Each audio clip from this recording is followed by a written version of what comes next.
你想透的逃避人生家。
ကျွန်တော်ရှိတဲ့နေရာကနေ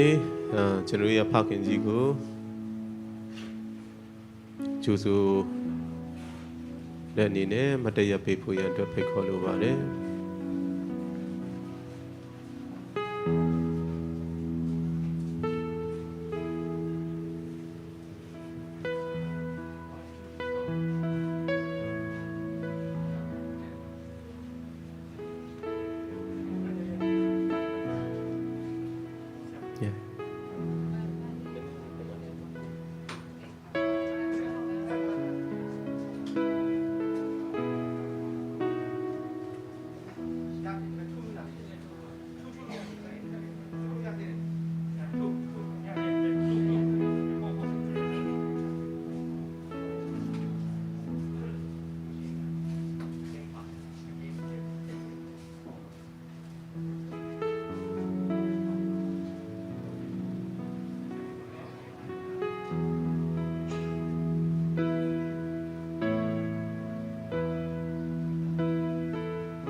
ကျွန်တော်အားလုံးပြန်ထိုင်လို့ရပါပြီကျေးဇူးတင်ပါတယ်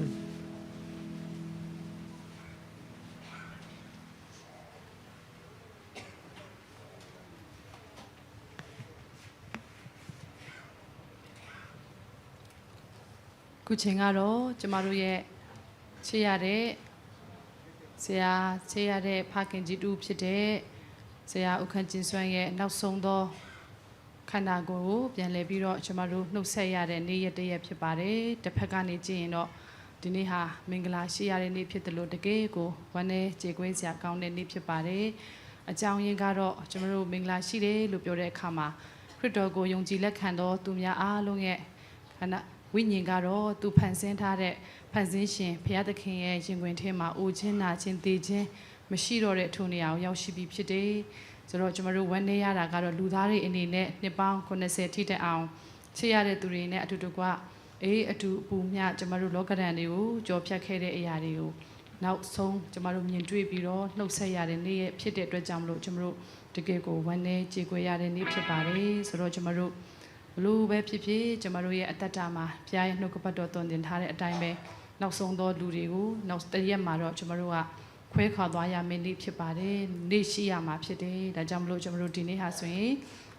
ကျမတို့အသင်းတော်ရဲ့ဥက္ကဋ္ဌဖြစ်တဲ့ဆရာဥက္ကဋ္ဌကျင်းစွမ်းကိုကျမတို့အားလုံးကနောက်ဆုံးသောအနေနဲ့နှုတ်ဆက်ရတဲ့နေ့ဖြစ်တယ်လောကမှာကျမတို့ဘယ်တော့အခါမှာကျမတို့တွေ့ချင်တဲ့စန္ဒရှင်တောင်မှတွေ့ခွင့်မရတော့ဘဲနဲ့နောက်ဆုံးနှုတ်ဆက်တဲ့နေ့ဖြစ်တယ်ဒီနေ့ဒီမှာလည်းအားလုံးပါဝင်ပေးကြလို့အထူးပဲကျေးဇူးတင်တယ်ဆိုတဲ့အရာလေးကိုဖော်ပြခြင်းတယ်ဆိုတော့ကျမတို့ဘလူတင်ဒီစာရွက်လေးတွေလည်းအားလုံးရရှိကြမယ်လို့ဖော်ကြုံကြည်တယ်အဲကြောင့်လို့ကျမကနေနှုတ်ကပတ်တော်လေးကိုကျမဖတ်ကြားခြင်းပါတယ်နှုတ်ကပတ်တော်ဖတ်ကြားပြီးနောက်ပိုင်းမှာကျမတို့ရဲ့ဖခင်ကြီးတူဖြစ်တဲ့Reverend ကျင်ခန့်နန်ကနေကျမတို့အစာပြုဆူတောင်းပေးသွားမှာဖြစ်ပါတယ်။အဲဒီနောက်မှာပရိသတ်ကုံတော်ချီးမွမ်းခြင်းတခြင်းကိုတည်ဆိုကြမှာဖြစ်ပါတယ်။နောက်မှာတော့ကျင့်ညာခြင်းနဲ့အထုပ်ပတိပြောကြားခြင်းကိုတော့ကျမတို့ရဲ့အသင်းတော်ရဲ့ဒုဥက္ကဋ္ဌဖြစ်တဲ့ဖခင်ကြီးဦးနိုင်လင်းကနေအချိန်ယူသွားမှာဖြစ်တယ်။အဲဒီနောက်မှာတခြင်းတွေကိုအီမိုအောင်လူငယ်အဖွဲ့အဲဒီနောက်မှာတော့အင်ရှင်မိသားစုထံကနေအချိန်ယူသွားမှာဖြစ်ပါတယ်။မိသားစုကပြောဖို့ရန်အတွက်အစင်မပြေဖြစ်နေဆရာမဒေါက်တာအေးမော်ကနေလူသားစုကိုစားပြောကြားသွားမှာဖြစ်ပါတယ်အဲဒီနောက်ပိုင်းမှာကိုတက်နဲ့ဒီချီမန်ပြီးရင်အမျိုးသမီးအဖွဲ့ကနေချီမန်မှာဖြစ်ပါတယ်အဲဒီနောက်မှာတော့ကျမတို့ရဲ့ဖာသင်းဦးဆရာဖြစ်တဲ့ဆရာတော်ထောင်ချင်းမုံကနေနှုတ်ကပတ်တော်ဝင်ငါချင်းအစီနဲ့အတူကျမတို့နောက်ဆုံးကားတိုင်းတိုင်းတချင်းဖြစ်ကျမတို့တည်ဆူပြီးနောက်ပိုင်းမှာဆက်လက်ပြီးတော့ကျမတို့မြေတို့ချတဲ့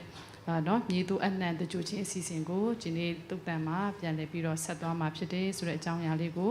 ပေါ်ပြချင်ပါတယ်ကျွန်မဒီနေ့မှာဖခင်ကြီးကအမြဲတမ်းပြောတဲ့စကားလုံးတစ်ခုရှိတယ်သူအသက်60ပြင်ဆင်ယူပြီးတစ်နှစ်ပဲနေချင်တယ်တဲ့တစ်နှစ်နေပြီးရင်တော့သူကတေးချင်တယ်တဲ့ဘုရားရဲ့ရင်ခွင်တော်မှာငငိမ့်ချင်းချမ်းနဲ့သူဒီနာနေတဲ့ခါနာတာတွေလည်းလုံးဝတက်တာပြီးတော့နေချင်းတယ်ဆိုရယ်ဆန္ဒကိုသူဟာတာလူမျိုးတစ်မျိုးတကယ်အတီနဲ့တစ်မျိုးအမြဲတမ်းသူပြောတယ်သို့တော်လဲ ဘုရားကတော့သူ့ကိုချစ်တဲ့အတွက်ကြောင့်မလို့ကျွန်တော်တို့လူတွေကလည်းသူ့ကိုချစ်တဲ့အတွက်ကြောင့်မလို့တစ်နှစ်မဟုတ်ပဲနဲ့10နှစ်ထိတိုင်အောင်ပေါ့နော်ဘုရားကသူ့ရဲ့အသက်တာကိုဆက်လက်ပြီးလမ်းပြပေးခဲ့တယ်ဒီနေ့ကတော့ဖခင်ကြီးကနော်ကျွန်တော်တို့အားလုံးကိုနှုတ်ဆက်ပြီးသွားပြီဖြစ်တယ်ဆိုတဲ့အကြောင်းအရာလေးကိုလည်းပြန်လည်ပြီးထပ်မံဖော်ပြခြင်းတယ်ဆိုတော့ကျွန်တော်တို့ဒီနေ့မှာနှုတ်ကပတ်တော်တစ်ပိုက်ကိုဖတ်ကြားခြင်းပါတယ်ရှင်ယောဟန်ခရစ်ဝင်အခန်းကြီး7အပိုင်းငယ်25ဖြစ်ပါတယ်ယေရှုကလည်းငါသည်ထမြောက်ခြင်းအကြောင်းအသက်ရှင်ခြင်းအကြောင်းဖြစ်၏ငါကိုယုံကြည်သောသူသည်သေလွန်တော်လဲရှင်လိမ့်မည်ငါကိုယုံကြည်သောသူသည်သေလွန်တော်လဲရှင်လိမ့်မည်နောက်နှုတ်ဘတ်တော်တစ်ပိုက်ကိုကျွန်မထပ်ဖတ်ကြားခြင်းနဲ့ဗျာဒိတ်ခန်းကြီး21အပိုင်းငယ်လေးဖျားသခင်သည်သေဘေးမရှိရစိတ်မသာညီးထွားခြင်းအော်ဟစ်ခြင်းပြင်ပန်းခြင်းလည်းမရှိရအကြောင်းမူကားရှေးဖြစ်ဘူးသောအရာတို့သည်ရွေ့သွားကြပြီဒီနေ့ဦးနာသေးခြင်းကင်းတဲ့ထာဝရအသက်ကိုပေးတယ်ဘုရားရဲ့နှုတ်မတဲ့နှုတ်ကပတ်တော်စကားဖြစ်တာဖြစ်တယ်ဖတ်သွားတဲ့နှုတ်ကပတ်တော်အလုံးပေါ်မှာကျမ်းနာသူအလုံးပေါ်မှာဘုရားရှင်ဆက်လက်ကောင်းချီးပေးပါစေဆိုတော့ကျမတို့ကိုအစာပြုဆူတောင်းပေးဖို့ရန်အတွက်ဆရာတော်ကျင်ခန်းနံကိုဖိတ်ခေါ်အပ်ပါတယ်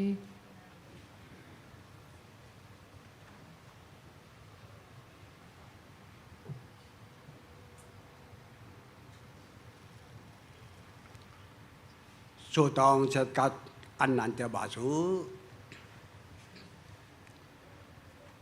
อาจารย์ขัดยังกูผ่านเส้นโอสุตนารมรมันนี่จะนี่น้องกาละมาเปียงมาแล้วทารามีโสภยาตาจะมีเมียดวิวุกยาโครุงยาพิดอมบุทาดอทารามีโสภยาเจรกูจิมันเจ้าบ่ายดีนี้กูรอเชียนลูตามยาพิดอาเลวสวามันเมียมาเล่นเบเนนาสุงโดอสิงกาละกูรอเชนผ่านเชนทาเรตาตมีเมียเทกานีตาจีโอคำจินส่วนกูดีนี่ตัวเนอตัวมีตาสุตาหาวขันตัวเนตัวอเมเสียมาเอเมนเนสวยมิวเมีย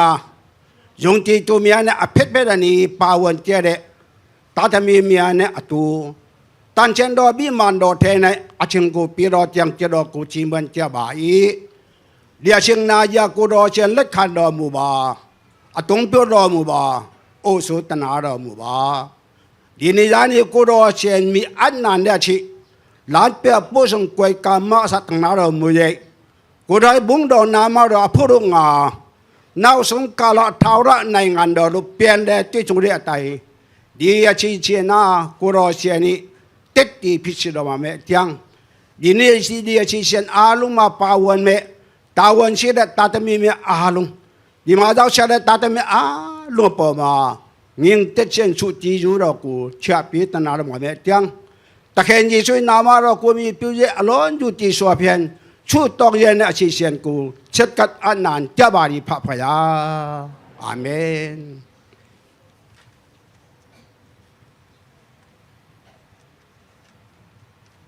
ကျမတို့ပြည်သက်တွေအားလုံးမတက်ထပြီးတော့သချင်းနံပါတ်1ကိုတူတူကတီးဆိုမှာဖြစ်ပါတယ်။ဦးငိမ့်ပွဲရမြတ်မင်္ဂလာ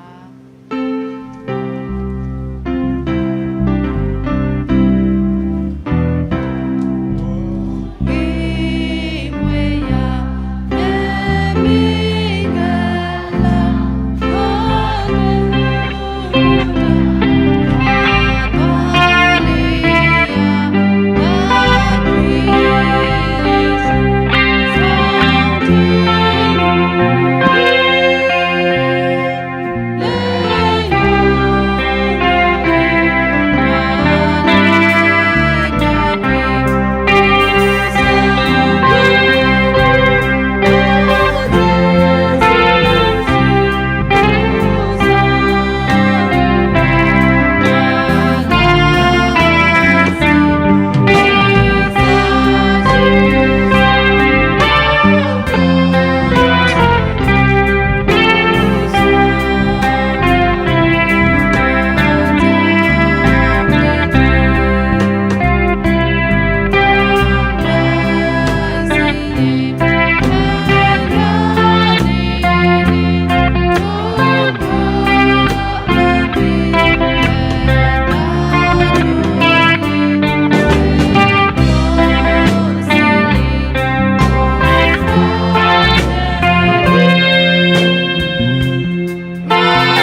အဲကျူများအရှိမနောက်လူတွေလာရင်အရှိမခုံနေလွတ်နေပါတယ်လို့အရှိဖက်ကိုလည်းကျမတို့ပို့ပေးလို့ရတယ်ဆိုတဲ့အကြောင်းအရာလေးကို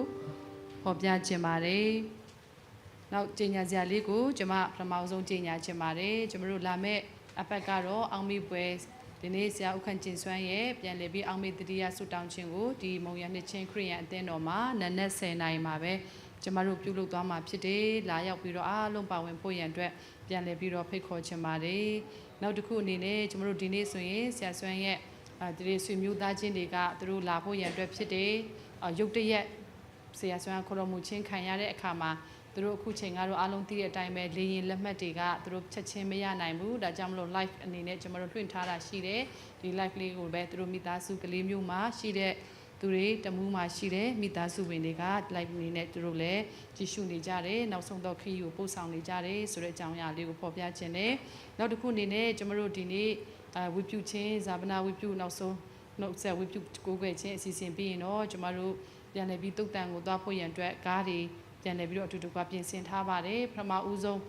တင်းဦးဆရာကားထွက်သွားမှာဖြစ်ပါတယ်တင်းဦးဆရာကားပြီးရင်ကျမတို့ဒီနေ့နိုင်ရေးဥဆောင်တဲ့ဂျင်ထွက်မှာဖြစ်ပါတယ်အဲဒီနောက်မှာမိသားစုလိုက်ပါသွားမယ်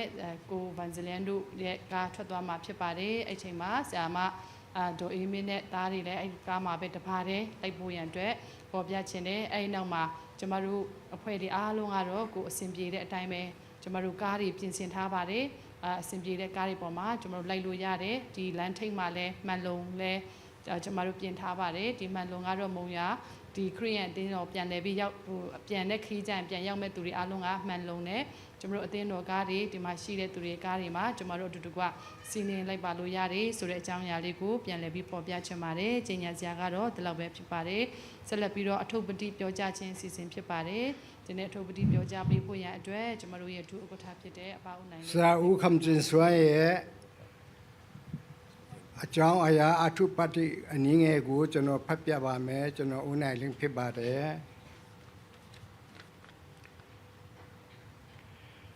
ဦးခမ်ကျင်စွမ်းရဲ့အထုပတိအကျဉ်းဦးခမ်ကျင်စွမ်းဒီဖခင်ဦးกินข้าวနဲ့မိခင်တော်ငင်ခုံငင်တော့မှာเสเลရဲ့9 လ 1955 ခုနှစ်တွင်တိဒင်မြို့နယ်တွင်မွေးဖွားခဲ့ပါသည်မွေးချင်းမောင်နှမ9 ယောက်ရှိသည့်အနက်ဒုတိယမြောက်သားဖြစ်ပါသည်1985 ခုနှစ်တွင်စာပေစာယူပဘွဲ့နှင့် BED ဘွဲ့ရရှိခဲ့ပါသည်1984 ခုနှစ်တွင်ဇနီးဖြစ်သူဒေါ်အေမင်နှင့်လက်ထပ်ထင်းမြပြီးတာစုထက်နိုင်ကို1985 ခုနှစ်တွင်မွေးဖွားခဲ့ပါသည်ဦးခမ်ကျင်စွမ်းသည်1988 ခုနှစ်မှစတင်ပြီးမူလတန်းပြည့်စရာအဖြစ်တမူးမြောက်နယ်နောင်ကပ်ရွာတွင်စတင်အလုပ်ဝင်ခဲ့ပါသည်1983 ခုနှစ်တွင်အလေတန်းပြည့်စရာအဖြစ်ခမ်ဘတ်ရွာတွင်1985 ခုနှစ်တွင်တမူးမြောက်1988 ခုနှစ်တွင်ပလဲမြို့နယ်မင်းတိုင်ပင်1990 ခုနှစ်တွင်အထက3မုံရွာတွင်အထက်တန်းပြည့်စရာအဖြစ်တာဝန်ထမ်းဆောင်ခဲ့ပြီး2015 ခုနှစ်မေလတွင်အငင်းစားယူခဲ့ပါသည်အမှုတော်မြတ်တွင်လည်း1996 ခုနှစ်မှစတင်ပြီး2025 ခုနှစ်အထိမုံရွာနှစ်ချင်းခရိယန်အတင်းတော်တွင်ဥက္ကဋ္ဌအတွင်းကြီးမှုအဖွဲ့ဝင်များအဖြစ်ပါဝင်စက်ကတ်ခဲ့ပါသည်၎င်းအပြင်ချင်းတွင်နှစ်ချင်းခရိယန်အကျူနယ်အဖွဲ့တွင်ဘန္ဒာထင်းမုံရွာတာတနာနယ်ဧရိယာအဖွဲ့တွင်ဥက္ကဋ္ဌဘန္ဒာထင်း YMCA အဖွဲ့အစည်းတွင်နာယကအဖြစ်ကီဒုံအဖွဲ့တွင်တဘာပတိအဖြစ်ပါဝင်စက်ကတ်ခဲ့ပါသည်မုံရွာနှစ်ချင်းအတင်းတော်၌ เลสีโอกทะชินด้วยนิชินอจูเนอพวยบันดาเทงมุงยัวตาตนาเอเรียด้วยบันดาเทงอภิษเสคานเสกัดเนสินนลุงตัวโจเปโยกาพินมันเดเลปีตุเสยงด้วยเสเชาเยเสลานาท่องนเสงาญาเนงานายีเชิงด้วยคริโดไนเอเปียวตัวบาดีเจนยิตุมิตาสุมยาเจนยิตุตมีเจนยิตุเจนีเนนตานาอูอตเวสกัดตะคนโนเสชิมบาเดดีมุงโยอาตินโดว่าสาสวนลูว่าบ่กินเท่าลูจีพิเคเดอูกินข้างกินส่งตัวแค่บาเดตูตาตมีนั่นตูจะนี้เดียโบราบาตาพิบาเดแต่แม่ตูส่งตัวปีนออกไป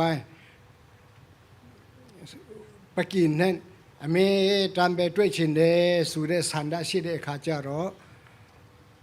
ตูตาตมีดีคริยันพากินจีกูกวยเดยิชุคริกูกวยแค่บาเดโนบิโรตูมิงมาเลเบโนสงจารอพากินจีกูกวยเดคริโรยิชุกูกวยแค่บาเดทุนี้ละกองเบสาสวยเนี่ยจะนี้แต่เห็นตากูเลเบสาสวนนั้นเปลี่ยนเลยด้วยชินเดสุลสินโดสาสวนกูกวยเดคริโรพยากูคู่อาชิงมันนองเตบูเปลี่ยนเลยกูกวยปีโรยุงจิโลสินโดกองกินในงานมาสาสวนฮะจูสูปีโรอดูเปลี่ยนเลยปีโรด้วยส่งมาพิบาจอง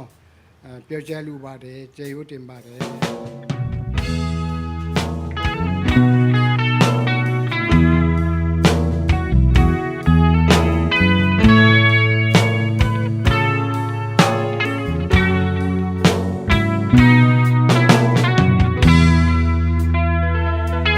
တလာတော့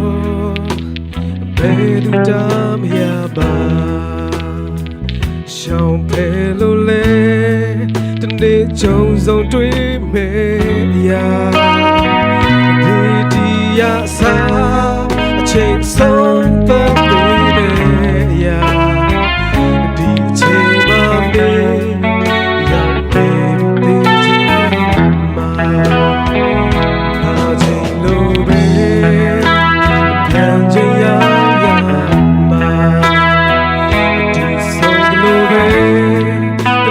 Change we are the jara to get me so she ya di chima me ya di chima do be the attack for me ba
to be the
တော့ကကြီးကမကြည့်မြဲဘူးလေရုံကရင်နဲ့ဝမ်းထွားကျွဲမျောလေးတဲ့ဒီနေ့မှနေဝင်ခဲ့စီစဉ်ချမ်းသာကျွဲဝမ်းနေဖို့ချမ်းဒီဝိညာဉ်ရေးကပြည့်ကြီး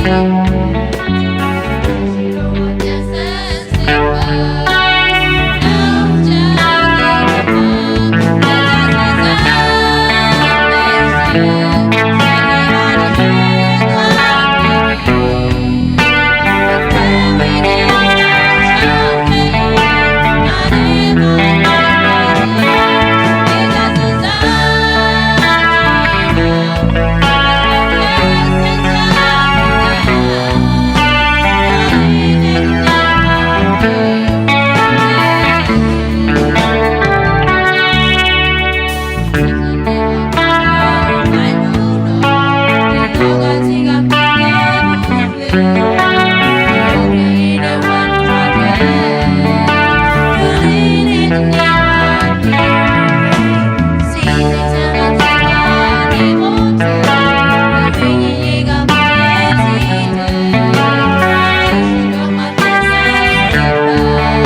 ဆရာဥက္ကန့်ကျင်စွမ်းရဲ့ကြံရစ်တဲ့မိသားစုဖြစ်တဲ့ဆရာရဲ့ချစ်စနီးဆရာမဒေါ်အေးမြင့်နဲ့တာဆုထက်နိုင်တို့မိသားစုရဲ့ကိုစားပေါ့နော်ကျေးဇူးတင်စကားပြောကြားခြင်းနဲ့ဆုတောင်းချက်တွေကိုကျွန်မကတင်ပြသွားမှာဖြစ်ပါတယ်ရှေးဥစွာဖခင်ရဲ့နာမတော်ကိုချီးမွမ်းလိုပါတယ်လို့ကျွန်မတို့ကတော့အသင်းတော်ကတော့ဆရာကိုကျမတို့ကတော့ချစ်စနိုးနဲ့ဆရာစွမ်းလို့ပဲခေါ်ကြပါတယ်ကျမပြောတဲ့အခါမှာဆရာစွမ်းဆိုပြီးတော့ခေါ်ဝေါ်သုံးဆွဲသားမှဖြစ်ပါတယ်ဒါဆရာတပပတိလုပ်နေတဲ့ပုံတွေဖြစ်ပါတယ်အသင်းတော်မှာကျမတို့ဝတ်ပြုကိုးကွယ်တဲ့အခါမှာဆရာကတပပတိအဖြစ်ဖရာသခင်ထံမှာစက္ကပ်အစီခံနေတဲ့ပုံတွေကိုကျမတို့ပြန်လည်ပြီးတော့ TV screen မှာပြထားတာဖြစ်ပါတယ်ရှေးဦးစွာကျမတို့မိသားစုကိုစားကျေးဇူးတင်စကားပြောခွင့်ရတဲ့အတွက်ကျွန်မလည်းဆရာမကိုလည်းထူပဲကျေးဇူးတင်တယ်အရင်ဆုံးကျွန်မ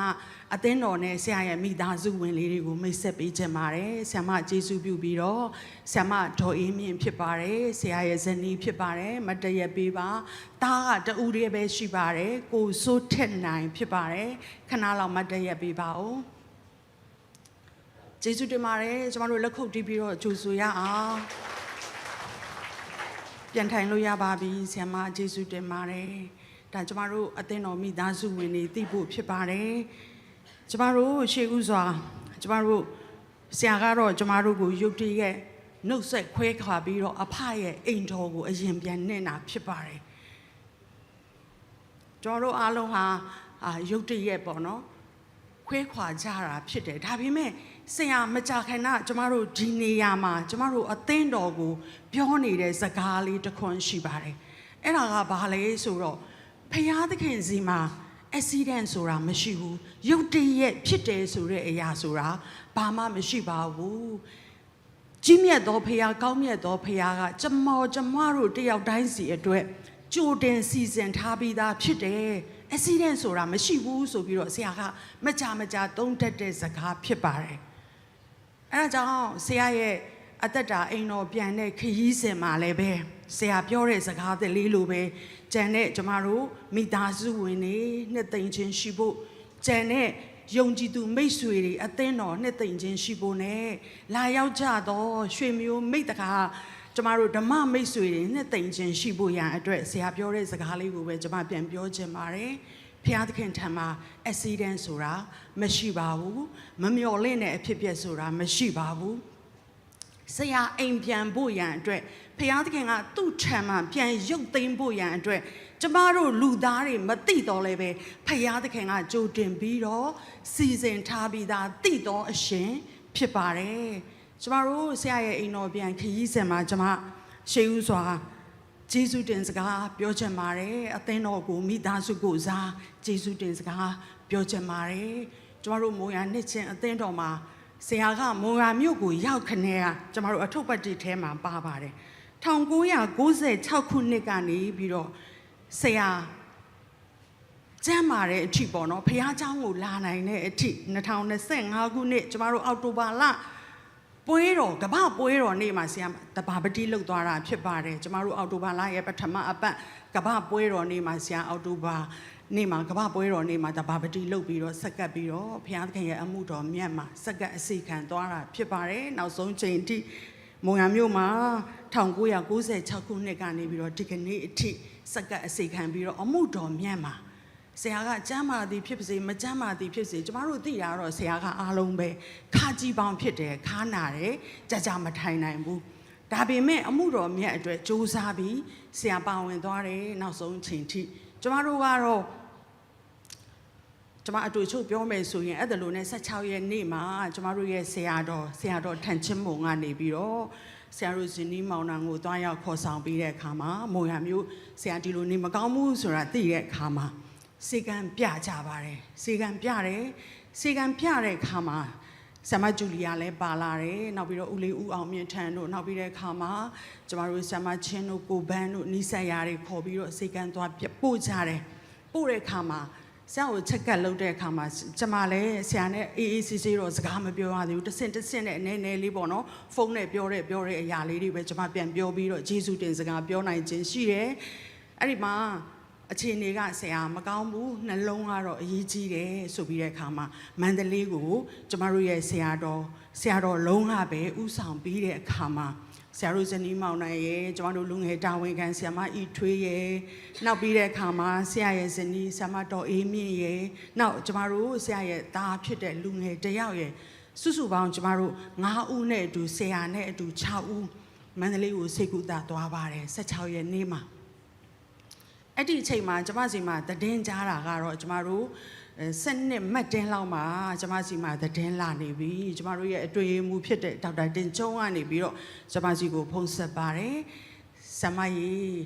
ဇဆွမ်းကတော့ဒီလိုပဲဖြစ်တယ်ရုပ်တရက်အခုအဲ့ဒါကြောင့်အရေးပေါ်မန္တလေးကိုစိတ်ကူးသွားနေတယ်အရေးကြီးတယ်ဆရာမဆုတောင်းကူပါနောက်ပြီးကျွန်တော်တို့မီတီလေးလဲထိုင်ကြရအောင်ဆိုပြီးတဲ့အခါမှာကျမတို့ကြံရစ်တဲ့ဆရာမတွေနဲ့အသင်းတော်ရဲ့သင်းတောက်အဖွဲ့ဝင်တွေကကျမတို့မီတီလုပ်ကြတယ်စီဝေးကြတယ်ဆုတောင်းကြတယ်ဆရာအတွက်ဆရာမန္တလေးကိုသွားပြီဆိုတော့ကျမတို့က90ရာခိုင်နှုန်းတော့ကျမတို့ဘက်မှာရှိပြီဆုတောင်းကြတယ်ပြန်ပြီးတော့ကျမ်းမာစွာနဲ့တွေ့မယ်လို့ကျမတို့မျှော်လင့်ကြတယ်အဲ့ဒီလက်ခံပြီးတော့ကျမတို့စီဝေးတဲ့အိမ်ကဦးလေးတွေအန်တီတွေကလည်းသူတို့မှလည်းနှလုံးပြဿနာရှိနေတဲ့သူတွေပဲဖြစ်တယ်သူတို့လည်းစေတောင့်နေရတာအဲ့လိုဆိုရင်တော့ကျမတို့ဆရာဆွမ်းလဲတာ90ရာခိုင်နှုန်းတော့ကျမတို့ဘက်မှာရှိတယ်ပြန်ကျမ်းပါမယ်ပြန်ပြီးတော့ဝမ်းမြောက်စွာနဲ့ဖခင်ရဲ့အမှုတော်မြတ်မှာဆက်ကပ်ကြမယ်လို့ကျမတို့မျှော်လင့်နေကြတာဖြစ်တယ်အဲ့လိုနဲ့9နာရီကျော်လောက်တဲ့ခါမှာမန္တလေးကနေပြီးတော့ကျမတို့ရဲ့ဆရာတော်ကကျမစီမှာလဲဖုန်းဝင်လာတယ်ဆရာလဲပူဆွေးပြီးတော့ငိုချွေးပြီးတော့ဒီလိုပဲစကားကောင်းမွန်ပြောနေရင်းနဲ့မှဆရာတို့ကညနေပိုင်းမှာ9နာရီကျော်တော့အပြင်မှာထမင်းစားထွက်မဲ့အချိန်လေးမှာပဲဆရာမရဲ့ဆရာမောဖောက်ပြီးတော့ဒီလိုမျိုးခရစ်တော်နာအိပ်ပျော်သွားတယ်ဆိုပြီးတဲ့အခါမှာဝမ်းနဲ့ပူဆွေးစားနဲ့ကျမစီမှာတင်ကြတယ် အဲ့လိုနဲ့ကျမလည်းကြားတဲ့အခါမှာကျမနဲ့နီးစပ်တဲ့စီတွေကိုဆက်ပြီးတော့ကြောင်းကြားတယ်အသင်းတော်ကိုကြောင်းကြားတယ်အဲ့နဲ့ဆရာဘယ်လိုလုပ်မှလဲအစီအစဉ်ဆရာရဲ့ရုပ်ကလပ်ကိုဘယ်လိုတည်လာမှလဲဆိုတော့ဆရာလည်းကျွန်တော်ပူထူနေသေးတယ်ပြီးတော့မှအစီအစဉ်ပြောပြပါမယ်ဆိုပြီးတဲ့အခါမှာကျမတို့အားလုံးသိတဲ့အတိုင်းပဲဆရာရဲ့ရုပ်ကလပ်ကိုမနေ့ကမန္တလေးပြည်သူ့စေယုံကြီးရင်ခွဲရုံကနေပြီးတဲ့အခါမှာဆရာရဲ့ဇနီးတဲ့ဆရာမနဲ့အတူကျမတို့ဆရာတော်ပါသွားတယ်လိုက်ပါသွားတယ်သူတွေကျမတို့ထုတ်လာပြီးတဲ့အခါမှာမုံရမြို့ဆရာရဲ့နေအိမ်မှာကျမတို့ခိတ္တထားပြီးတော့ကိုယ်ွယ်ဝတ်ပြုခြင်းအစီအစဉ်ပြုလုပ်ခဲ့တယ်ပြီးတဲ့အခါမှာဆရာရဲ့မုံရတောင်မှာမိတ်ဆွေတွေတပည့်တွေအမျိုးတွေကလည်းအများကြီးရှိသေးတဲ့အတွက်နော်အဲ့ဒီလိုမျိုးကျမတို့လှုပ်ဆောင်ပေးခြင်းဖြစ်တယ်တကယ်တော့နိုင်ငံရေးအခြေအနေတာ okay နေမယ်ခေတ်အခြေအနေတာကောင်းနေမယ်ဆိုရင်တော့ဆရာရဲ့အိမ်မှာပဲဆရာရဲ့နောက်ဆုံးဝတ်ကိုကျမတို့လာပြုဖို့ဖြစ်ပါတယ်အလုံးခေတ်အခြေအနေသိတဲ့အတိုင်းကျမတို့ညပိုင်းမှာကျမတို့ကလည်းအသင်းတော်ကလည်းဆရာတို့အိမ်ကိုသွားလို့အဆင်မပြေပါဘူးအဲ့ဒါကြောင့်မို့လို့နောက်ပြီးတဲ့အခါမှာဆရာရဲ့ဖြစ်ချင်တဲ့သူ့ရဲ့နောက်ဆုံးခရီးယုံကြည်သူတွေနဲ့ဒီလိုပဲဝမ်းမြောက်စွာနဲ့တိုက်တိုက်ဝန်းဝန်းဆရာကအိမ်တော်ကိုပြန်ကျင်တဲ့သူဖြစ်ပါတယ်နောက်ပြီးတော့မုံရမြို့မှာကျမတို့ပြောပါတယ်ဆရာကရွှေမျိုးမရှိဘူးဆရာမရဲ့မျက်နှာနဲ့မုံရမြို့ကိုပြောင်းလာတာဖြစ်တယ်အဲ့ခါမှာယုံကြည်သူမိသားစုကကျမတို့ရဲ့ယုံကြည်သူမိသားစုကကျမတို့ရဲ့ဆရာရဲ့မိသားစုဖြစ်တယ်ကျမတို့မုံရနှစ်ချင်းအသင်းတော်က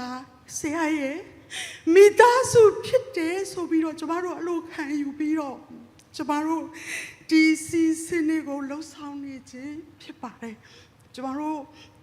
မွန်ရတောင်မှရှိတဲ့ညီကိုမောင်နှမတွေကလည်းနားလည်ပေးပါကျမတို့ဒီဘက်ကိုအတင်းဆွဲယူလာခြင်းမဟုတ်ပါဘူးခေတ်အခြေအနေရအချိန်ခါရနောက်ပြီးတဲ့အခါမှာကျမတို့ရဲ့အသင်းတော်မှာလည်းပဲဆရာကကျမတို့ရဲ့ချင်းနှွန်သာသနာနယ်မှာစက္ကပ်သွားတဲ့နှစ်တွေဘုရားခင်တို့အစေခံသွားတဲ့နှစ်တွေမတဲပါဘူးအဲဒါကြောင့်ကျမတို့ဘက်ကလည်းပြန်ပြီးတော့ဆရာကိုဂါဝရပြုချင်တာလည်းပါပါတယ်ဆရာနှစ်သက်တဲ့နောက်ဆုံးအစီအစဉ်ကျမတို့ယုံကြည်သူတွေပြုရမယ်ဝတ်ကိုကျမတို့ဘက်ကအသင်းတော်ကကျမတို့ရဲ့တင်းအုပ်ဆရာတော်ဆရာမတွေတင်း၆တွေအသင်းသူအသင်းသားတွေကအားလုံးစီးလုံးညီညွတ်စွာတညီတညွတ်ထဲနဲ့ကျမတို့ဆရာကိုရဲ့နောက်ဆုံးအစီအစဉ်ကိုဒီကဲ့သို့ကျမတို့လှုပ်ဆောင်နေခြင်းဖြစ်တယ်ဆိုတာကိုလည်းပဲနှစ်ဦးနှစ်ဖက်မှာရှိတဲ့ဓမ္မမိတ်ဆွေများကိုကျမအနေငယ်အသိပေးလိုပါတယ်လို့နောက်ဆက်လက်ပြီးတော့ကျမဂျေစုတင်စကားပြောခြင်းနဲ့ဆရာရဲ့နောက်ဆုံးအစီအစဉ်ကျမရဲ့အစီအစဉ်မှာကျမအနေငယ်ပေါ့နော်ဆရာတော်နဲ့ကျမဖုန်းလေးတွေပြောပြတဲ့အခါမှာဆရာကကျမတို့ဒီအော်တိုဘာလထဲမှာကျမတို့ရဲ့ဆရာတော်ထန်ချင်းမုံကကျန်းစာတင်တန်းလေးတွေတွားလေးရရှိတယ်တခြားမြို့မှာပခုတ်ကူမှာရောက်နေတဲ့အခါမှာဆရာစွမ်းစီကဖုန်းလာတယ်တဲ့ဆရာမတဲ့ကျွန်တော်တိတ်နေမကောင်းဘူးလို့ပြောတယ်တဲ့အဲ့ခါမှာဆရာကနေပြန်ပြောတယ်ဆရာကျွန်တော်မုံရပြန်လာရင်စေကံပြရအောင်နော်လို့ပြောတယ်ဆရာတော်ကကျွန်တော်နေများရောက်နေလို့လားဆရာမရဲ့စေကံသွားပြတာနောက်မြန်ကြလို့လားဆိုပြီးတဲ့အခါမှာဆရာကလည်းငိုကြွေးတယ်ဆရာအဲ့လိုမဟုတ်ပါဘူးဘုရားခင်ရဲ့အစီအစဉ်အတိုင်းဖြစ်ပါတယ်စိတ်မကောင်းမဖြစ်ပါနဲ့ကျမတို့အကောင်းဆုံးနောက်ဆုံးအစီအစဉ်မှာဆရာတော်နဲ့ဆရာတို့မိသားစုကနေပြီးတော့ဆရာရဲ့ဆွေဝါကူသားမှုဇေယိတ်တွေမန္တလေးမှာသွားတဲ့တိတ်ခိုကန်းတွေအားလုံးစီစဉ်ပေးတဲ့အတွက်အထူးပဲကျမမိသားစုရဲ့ကိုယ်စားအထူးပဲယေရှုတင်တယ်နောက်ပြီးတော့အသင်းတော်ရဲ့ကိုယ်စားလည်းယေရှုတင်ပါတယ်လို့နောက်ပြီးတဲ့အခါမှာနောက်တန်းမှကြံခဲ့တဲ့ကျမတို့ရဲ့တွဲပဲတင်းအိုးဆရာမဖြစ်တဲ့ဆရာမမောကကြံခဲ့တဲ့အသင်းတော်ကနေပြီးတော့ကျမတို့လှုပ်ဆောင်ဆရာရှိသည်များကိုကျမတို့သင်းထောက်တွေနဲ့ကျမတို့ရဲ့အသင်းတော်ရဲ့အမျိုးသမီးလူငယ်အဖွဲ့အစည်းတွေနဲ့တွဲဖက်ပြီးတဲ့အခါမှာနောက်တန်းကနေမလီဟင်းရအောင်ကျမတို့အသင်းတော်ဘက်ကလည်းဆရာအတွက်ကျမတို့လှုပ်ဆောင်နေတာဖြစ်တယ်လှုပ်ဆောင်သွားနေတာဖြစ်တယ်ဆိုတာကိုလည်းပဲလာတဲ့ဓမ္မမိတ်ဆွေများကိုအသိပေးချင်ပါတယ် ဆက်လက်ပြီးတော့ကျမတို့မန္တလေးမှာရှိတဲ့အခါပါလဲပဲမန္တလေးလိုင်းနှစ်ချင်းအသင်းတော်ကကျမတို့ဆရာအတွက်စူတောင်းခြင်းတွေနောက်ပြီးတဲ့အခါမှာနောက်ဆုံးအစီအစဉ်အထိကျမတို့ဆရာရဲ့ရုပ်ကလပ်ကိုပြန်တည်လာတဲ့အခါမှာကားစကျမတို့ဖက်ကကူညီပေးလိုက်တယ်နောက်ပြီးတဲ့အခါမှာလိုင်းနှစ်ချင်းအသင်းတော်ကိုယ်တိုင်ကလည်းဆရာရဲ့နောက်ဆုံးအစီအစဉ်အတွက်အလုံငွေတွေပြီးတဲ့အခါမှာလိုင်းနှစ်ချင်းအသင်းတော်မှာရှိတဲ့ယုံကြည်သူတွေကနေပြီးတဲ့အခါမှာလည်းမေတ္တာပြခြင်းတွေကျမတို့ခံစားရပါတယ်ထို့အတွက်လည်းပဲကျမတို့အသင်းတော်ကိုစားလိုင်းနှစ်ချင်းအသင်းတော်ကိုလည်းကျေးဇူးတင်တယ်ဆရာရဲ့မိသားစုကိုစားလည်းအထူးကျေးဇူးတင်ဆောင်ဒီနေရာကနေပြောလိုပါတယ်ပြီးတဲ့အခါမှာကျမတို့ဒီတယ်လာပြီအခုရောက်လာတဲ့အခါမှာမနေ့တုန်းကကျမတို့မြင်တွေ့ရတဲ့အတိုင်းပဲကျမတို့ယုံကြည်သူအသင်းတော်အသီးသီးကနေပြီးတော့ပန်းခွေတွေပန်းချင်းတွေပို့ပေးကြတယ်မနေ့တုန်းကဆိုရင်ကျမတို့ဂီတောင်နဲ့ YMCA ကနေပြီးတော့စတင်ပြီးတော့ပန်းချင်းတွေပို့ပေးတဲ့အတွက်လည်းအထူးကျေးဇူးတင်ပါတယ်ဆရာပါဝင်ခဲ့တဲ့အဖွဲ့အစည်းတွေဖြစ်ပါတယ်ကျမတို့မွန်ရနေစင်အသင်းတော်ရေဦးအသင်းတော်နောက်ဆက်လင်းကြီးတပည့်တော်စုဆရာရန်ချဲဦးတို့အသင်းတော်ကဖြစ်ပါတယ်နောက်ပြီးတဲ့အခါမှာဆရာရဲ့တပည့်တူဖြစ်တယ်လို့ကျမတို့အသင်းတော်ရဲ့လူငယ်တူဖြစ်တဲ့ဂျပန်မှာအလုပ်လုပ်နေတဲ့မတ်ရွှေစင်ဖူးကလည်းဆရာအတွက်လွမ်းသူပန်းခွေလှမ်းပို့ပေးပါတယ်နောက်ပြီးတဲ့အခါမှာကျမတို့ချင်းတော်သာသနာနဲ့အကျိုးအဖွဲ့ဖြစ်တဲ့ခန္ဓာဖားကလည်းဆရာအတွက်လွမ်းသူပန်းခွေစုံတဲ့အမျိုးသမီးတွေမုံရွာတစ်ရှင်အသင်းတော်ကလူငယ်တွေအသီးသီးပန်းခွေပို့ပေးတဲ့အတွက်လည်းပဲအထူးပဲကျေးဇူးတင်တယ်ဖခင်ရှင်ကဆက်လက်ကောင်းချီးပေးပါစေကျေးဇူးတင်ထိုက်တဲ့သူတွေအားလုံးကိုကျွန်မမိသားစုကိုစားအထူးပဲကျေးဇူးတင်တယ်အသင်းတော်ကိုစားလည်းအထူးပဲကျေးဇူးတင်တယ်ဒီနေ့ဒီမြဆရာရဲ့နောက်ဆုံးမြေတို့ချခြင်းအစီအစဉ်မှာပါဝင်ပေးတဲ့အတွက်လည်းအထူးပဲကျေးဇူးတင်ပါတယ်မိသားစုကိုစားဆုတောင်းချက်ကျွန်မတင်ချင်ပါတယ်ဆုတောင်းချက်တင်ချင်ပါတယ်တကယ်တော့ဆရာကကျမတို့တစ်ခါတလေပေါ့နော်ကျမတို့ကတင်ထောက်တွေဖြစ်တဲ့အခါမှာကျမတို့ရဲ့ခရစ်တော်ရဲ့အသင်းတော်မှာကျမတို့ကူညီကြရတယ်ထောက်ပံ့ကြရတယ်တင်ထောက်ဆိုတာကကျမတို့အချိန်ပြည့်အမှုတော်ဆောင်နေလို့မဟုတ်ပါဘူးအချိန်ပြည့်ဘဝအသက်တာတစ်ခုလုံးကိုစက္ကတ်တာတော့မဟုတ်ဘူးကျမတို့ကတစ်ဖက်ကနေကျမတို့ရဲ့လုပ်ငန်းတာဝန်တွေလှုပ်ဆောင်ရင်းကျမတို့အစိုးရဝန်ထမ်းဆိုအစိုးရဝန်ထမ်းလုပ်မယ်ကုန်တယ်စီးပွားရေးသမားဆိုကုန်တယ်စီးပွားရေးသမားလုပ်မယ်အမျိုးမျိုးလုပ်ရင်းနဲ့တစ်ဖက်ကတစ်စိတ်တစ်ပိုင်းကျမတို့ရဲ့ကျန်တဲ့အချိန်တွေကိုဖျားသခင်နိုင်ငံတော်အတွက်ဖျားသခင်ရဲ့အသင်းတော်အတွက်ကျမတို့စက္ကတ်တာဖြစ်ပါတယ်ဆရာကလည်းအဲ့လိုစက္ကတ်ရဲနဲ့အသင်းတော်ကနေပြီးတော့ကျမတို့ရွေးချယ်တင်မြှောက်ထားတဲ့အသင်းတော်ကော်မတီရဲ့ဥက္ကဋ္ဌလည်းဖြစ်ပါတယ်ကျမတို့မုံရနှစ်ချင်းအသင်းတော်မှာအသင်းတော်လှုပ်ရှားဖို့ရန်အတွက်ဘုရားသခင်ရဲ့အသင်းတော်ပံ့ပိုးဖို့ရန်အတွက်အမှုတော်ဆောင်တွေကိုကူညီဖို့ရန်အတွက်ကျမတို့အသင်းတော်မှာသင်းထောက်9ဦးရွေးချယ်ထားတာဖြစ်ပါတယ်ထို့အထဲမှာဆရာကဥက္ကဋ္ဌအနေနဲ့တကယ်တော့ဦးဆောင်သူအနေနဲ့တပါပတိအနေနဲ့ချေရမင်းအနေနဲ့အသင်းတော်ကိုဦးဆောင်နေတဲ့အချိန်ဖြစ်ပါတယ်ကျမတို့အများကြီးလက်တွဲရမယ်လို့မျှော်လင့်ထားတဲ့အချိန်ဖြစ်ပါတယ်အဲကြောင့်ကြံရှိခဲ့တဲ့မိသားစုလည်းပဲတကယ်ပဲရုတ်တရက်ဖခင်ကြီးဘုရားသခင်ရဲ့အိမ်တော်မှာပြန်သွားတဲ့အခါမှာဆရာမလည်းအများကြီးဝမ်းနဲ့ပူဆွေးမှဖြစ်တယ်တားဖြစ်တဲ့ကိုစုထက်နိုင်လည်းအများကြီးဖခင်ပေါ်မှာအများကြီးပဲသူပြောစရာတွေရှိလာမှာဖြစ်တယ်အဲ့ဒီအခါမှာကောင်းကင်ကိုရောက်နေသွားပြီဖြစ်တဲ့အဖေကိုခင်မွန်းတဲ့ကိုပြောမဲ့စကားတွေရှိလာမှာဖြစ်တယ်ထို့အခါမှာကျမတို့ရဲ့လူသားတိုင်းရဲ့ထာဝရအဖဖြစ်တဲ့ကောင်းကင်အဖနဲ့စကားပြောဆိုတတ်ဖို့ယဉ်နီးကျွမ်းဝင်တတ်ဖို့ရန်အတွက်ဆရာနဲ့ဆရာမအတွက်လည်းအထူးဆုတောင်းပေးပါစိတ်ထဲမှာလွမ်းဆွတ်လာတဲ့အခါမှာတကယ်ပဲမငြိမ်မသက်မှုတွေဖြစ်လာတဲ့အခါမှာငြိမ်သက်ခြင်းရဲ့အရှင်ထံကစစ်မှန်သောငြိမ်သက်ခြင်းရရှိစေဖို့ကျမ်းမာခြင်းတွေရရှိစေဖို့ကြံရှိခဲ့တဲ့တာအမိနှစ်ဦးရဲ့ဘဝရှစ်ဆက်ရှောက်ရမယ်ခရီးလမ်းမှာလည်းပဲဆရာချထားခဲ့တဲ့ဆရာရည်ရွယ်ထားခဲ့တဲ့ဆရာမတို့ရည်ရွယ်ထားခဲ့တဲ့ပန်းတိုင်တွေရှိမှာပါထိုပန်းတိုင်တွေကိုဆက်လက်ပြီးတော့ကျမ်းမာရွှင်လန်းစွာနဲ့တာအမိနှစ်ယောက်လောကမှာအောင်မြင်သောအသက်တာ ဖခင်ရဲ့ဘုန်းကိုသေဆောင်သောအသက်တာအနေနဲ့အသက်ရှင်သွားဖို့အထူးဆုတောင်းပေးစီလိုပါတယ်။ဆရာမကိုလည်းအထူးသဖြင့်ကျမ်းမာဖို့ဆုတောင်းပေးပါ။ကိုစုထက်နိုင်ရဲ့လုပ်ငန်းတွေမှာလည်းဖခင်ကဘေးမဲ့လုံခြုံစွာကွယ်ကာဖို့ဆုတောင်းပေးပါ။နောက်ပြီးတဲ့အခါမှာဆရာမအမျိုးတွေရှိပါတယ်။တမူဘက်မှာရှိပါတယ်။ညီကို6ဦးညီမ2ဦးရှိပါတယ်။ကြံရှိခဲ့တဲ့သူတူတွေတူမတွေပေါ့နော်ဆရာဘက်ကအမျိုးတွေလည်းပဲဘုရားသခင်ထံမှနှစ်သိမ့်ခြင်းလာဖို့နော်အော်မတွေ့ရလေခြင်းနော်ကိုယ့်ရဲ့ဦးလေးကိုယ့်ရဲ့ညီကိုယ့်ရဲ့အကိုသူတို့ဝမ်းနေပူဆွေးမှုတွေကြုံလာတဲ့အခါမှာဘုရားသခင်ထံကနှစ်သိမ့်ခြင်းစစ်မှန်သောငြိမ်သက်ခြင်းရရှိစေဖို့ရန်အတွက်ဆရာရဲ့ကြံရှိတဲ့ဆရာဘက်ကအမျိုးတွေအတွက်လည်းအထူးဆုတောင်းပေးစေလိုပါတယ်လို့ကျွန်မနေကုန်းချုပ်ပါမယ်ကျမတို့ကဆရာဆွမ်းရဲ့မိသားစုလိုပဲဆရာမနဲ့ကကျမတို့ယုံကြည်ခြင်းမတူကြဘူးကျမလည်းပဲအဲ့ဒီမိသားစုအတိုင်းဝိုင်းကနေပေါက်ဖွာလာတာဖြစ်တယ်ကျမမေကယုံကြည်သူဖြစ်တယ်ကျမအဖေကမုံရွာသားဗုဒ္ဓဘာသာဖြစ်ပါတယ်ထိုမိသားစုကနေပေါက်ဖွာလာတဲ့အခါမှာကျမတို့ဖြတ်တန်းရတဲ့အတွေ့အကြုံဟာကျမမကြာခဏဆရာနဲ့ပြောဖြစ်ပါတယ်တူပါတယ်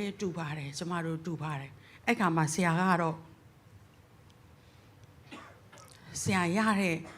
ယေရှုခရစ်တော်ကထာဝရအသက်ကိုပေးတဲ့အရှင်ဖြစ်ပါတယ်ကျမတို့ဒီ30ပုံမှာကျင်လည်နေမှာမဟုတ်ပါဘူးကျမတို့ဘဝဖန်ဖန်တလဲလဲနဲ့ထက်တလဲလဲကျင်လည်နေမဲ့ဘဝကိုဆရာကဖြတ်တန်းနေတာမဟုတ်ပါဘူးကျမတို့လူဟာတစ်ခါပဲမွေးပြီးတော့တစ်ခါပဲသေမှာဖြစ်တယ်ထိုအခါမှာမသေခင်အသက်ရှင်နေတဲ့ဘဝမှာဆရာစွမ်းကခရစ်တော်ကိုကယ်တင်ရှင်အဖြစ်သခင်အဖြစ်ယုံကြည်ဝတ်လက်ခံပြီးတော့ဘုရားသခင်ပေးတဲ့ထာဝရအသက်ကိုရရှိသွားသောသူဖြစ်တဲ့အတွက်ဘဝတွေကျင်လည်နေမှာမဟုတ်ပါဘူးကောင်းရမွန်ရရောက်မှာလည်းမဟုတ်ပါဘူးထို့ထက်ပြည့်စုံတဲ့ပြည့်စုံဆုံးနေရာဘုရားသခင်ရဲ့အိမ်တော်မှာရောက်ရှိသွားတာဖြစ်တဲ့အတွက်ဆရာအတွက်သွားမဲ့လန်ခီယူကိုကျမတို့ကြံရှိခဲ့တဲ့အမျိုးတွေကပူပန်စရာမလိုပါဘူးမိတ်ဆွေတွေကပူပန်စရာမလိုတော့ပါဘူးပူပန်စရာလိုတာကတော့လောကမှာရှိနေတဲ့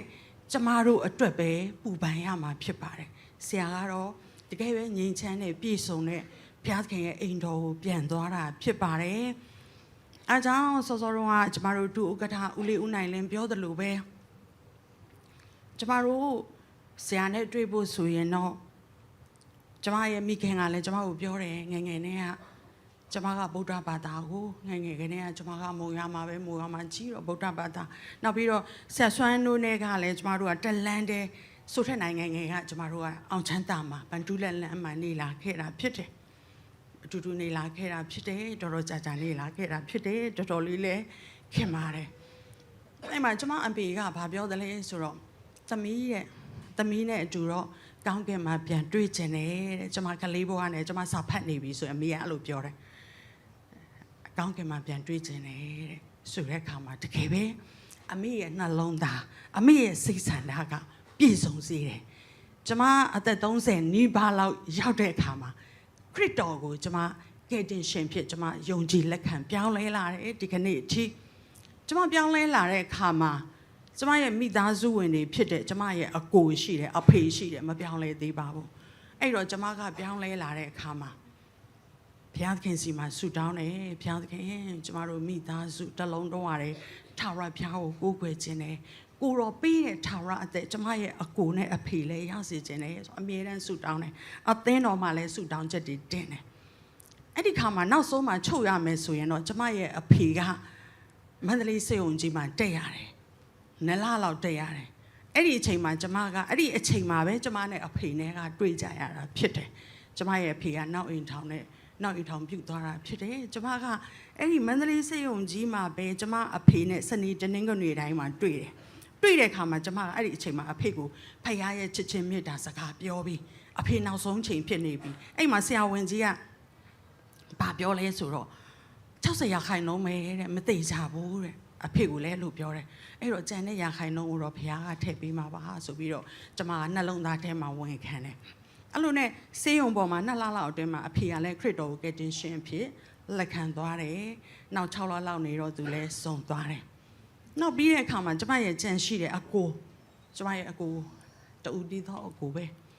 သူကလည်းအရင်တုန်းကတော့ညီမလေးရေငါတို့အမေကိုကိုွယ်တဲ့ဘာသာပဲအတူတူကိုကိုွယ်ကြရအောင်လို့ပြောတဲ့သူကတော်တော်နဲ့မပြောင်းလဲဘူးကောင်းပါတယ်တော်တော်နဲ့မပြောင်းလဲဘူးနောက်ဆုံးမှာတော့ဘုရားရဲ့အစီအစဉ်ရှိတော့ကျမရဲ့အကိုကြီးလည်းခရစ်တော်ကိုကယ်တင်ရှင်ဖြစ်ဝန်ခံသွားပြီးတဲ့အခါမှာကျမရဲ့အကိုလည်း2020မှာကျမတို့အသင်းတော်ကနေနောက်ဆုံးဝတ်ကိုပြုပေးတာဖြစ်ပါတယ်အဲဒါကြောင့်ဒီမှာရှိတဲ့ချစ်တော်ဓမ္မမိတ်ဆွေများ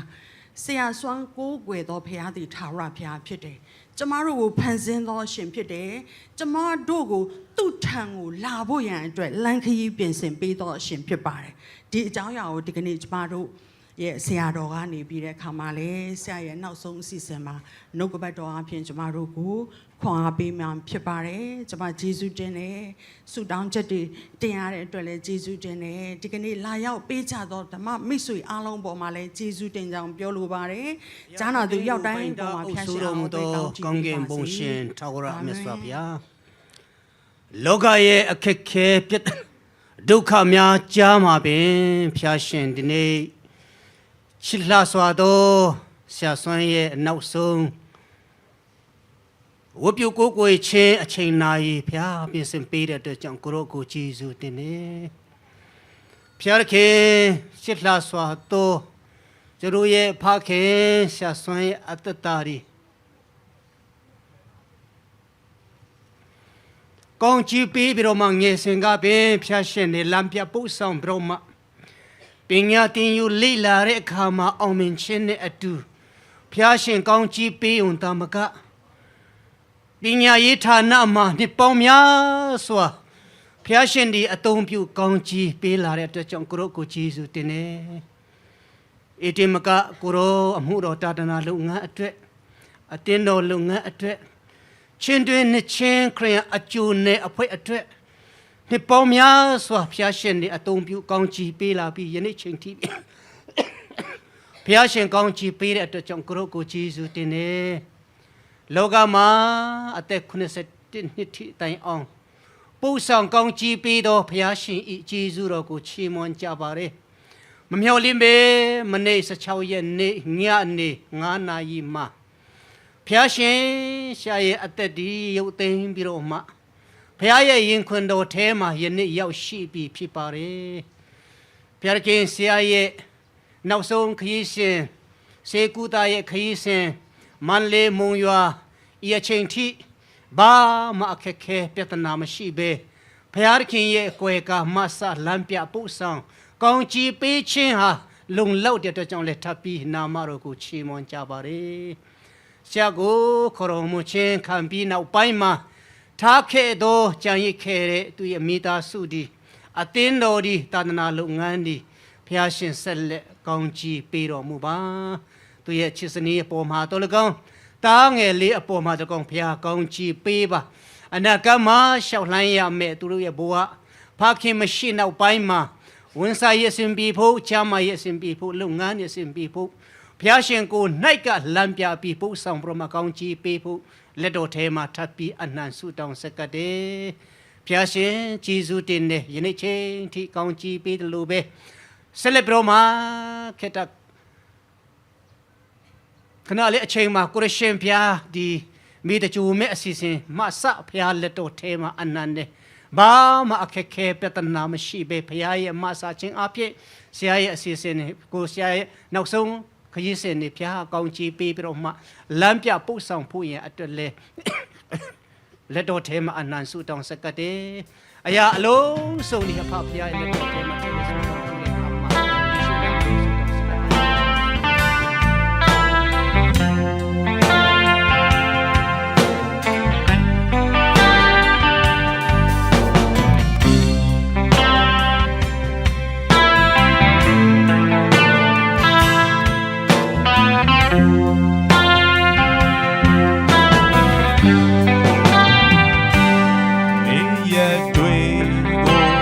ဆက်က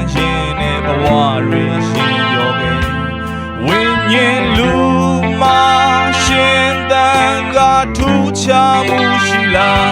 အမြင်တွေဝိုးတဝါမှာအလင်းရဲ့သဘောနဲ့လူသစ်ဖြစ်ခဲ့ရင်လောကကဘာမြေမှာပင်နိုင်ငံဝင်စေမယ်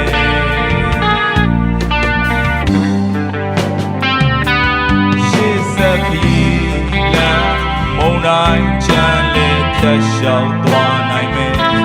ဝိညာဉ်တော်သည်အမြဲတမ်းကူညီလမ်းပြပေးလိမ့်မယ်အရာရာတိုင်းကိုတော်ဖျားရဲ့ကျေးဇူးအစဉ်မြဲအောင်မင်းရင်သင်အသက်တာဘဝအတိတ်ပဲနေွယ်ခြင်းလူတိုင်းကြုံတွေ့ရမယ်ဘူပန်နေစရာမလိုပါရွှေနှုတ်ပေးခဲ့ပြီကရာနီအပြည့်ကျွေးဖြည့်ရှင်ခဲ့သူယုံကြည်ဝင်ခံသူကိုကဲတင်နေစေလေဝင်ပါလမ်းကငြိမ်သက်ဝမ်းမြောက်ခြင်းနဲ့တွေ့ကြုံဖို့ယုံကြည်ခြင်းနဲ့ပုံအားလိုက်ပေါ်တဲ့အသက်တာတစ်ခုလုံးနိုင်ငံတော်ဖြောင်းမှတ်ခြင်းတရားဥစားထား၍အသက်ရှင်ပါသင်လိုသောအရာဆုံးလင်းပါ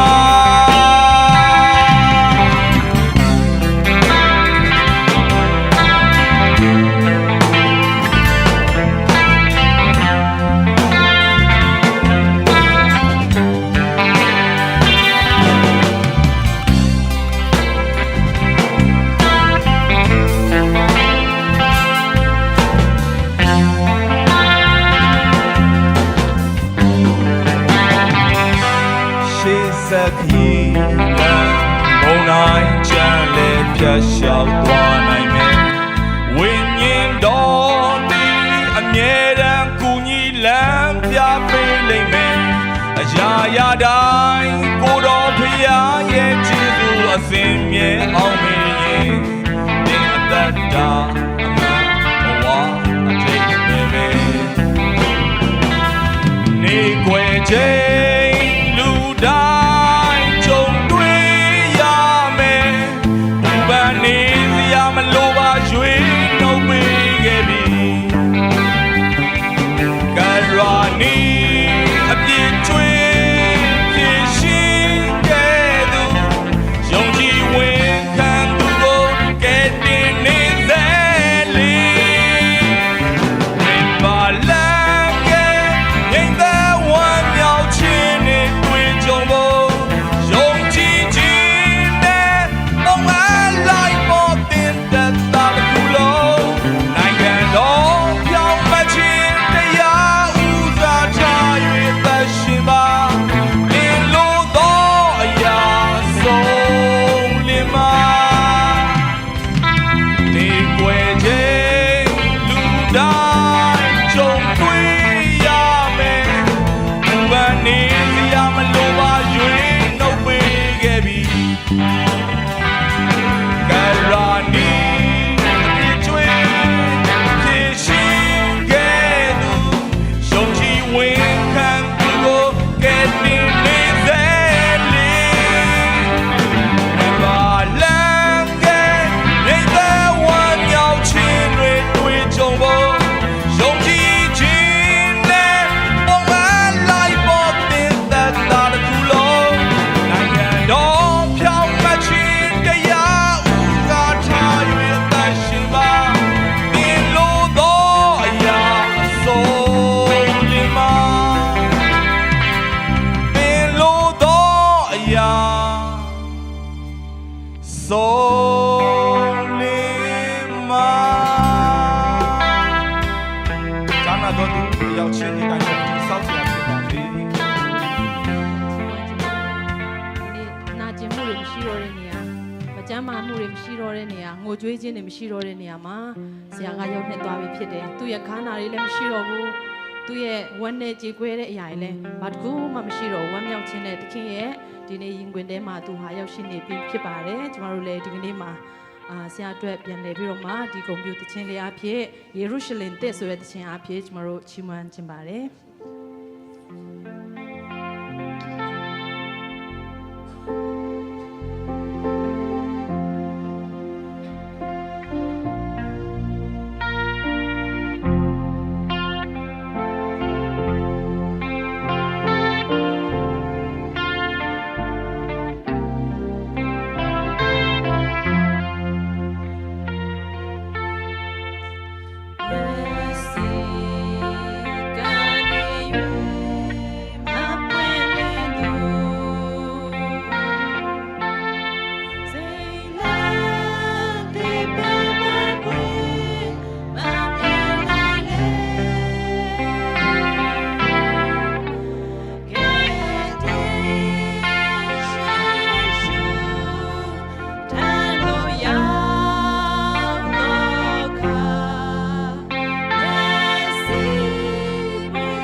ကျွန်တော်ဒီနေ့မှာ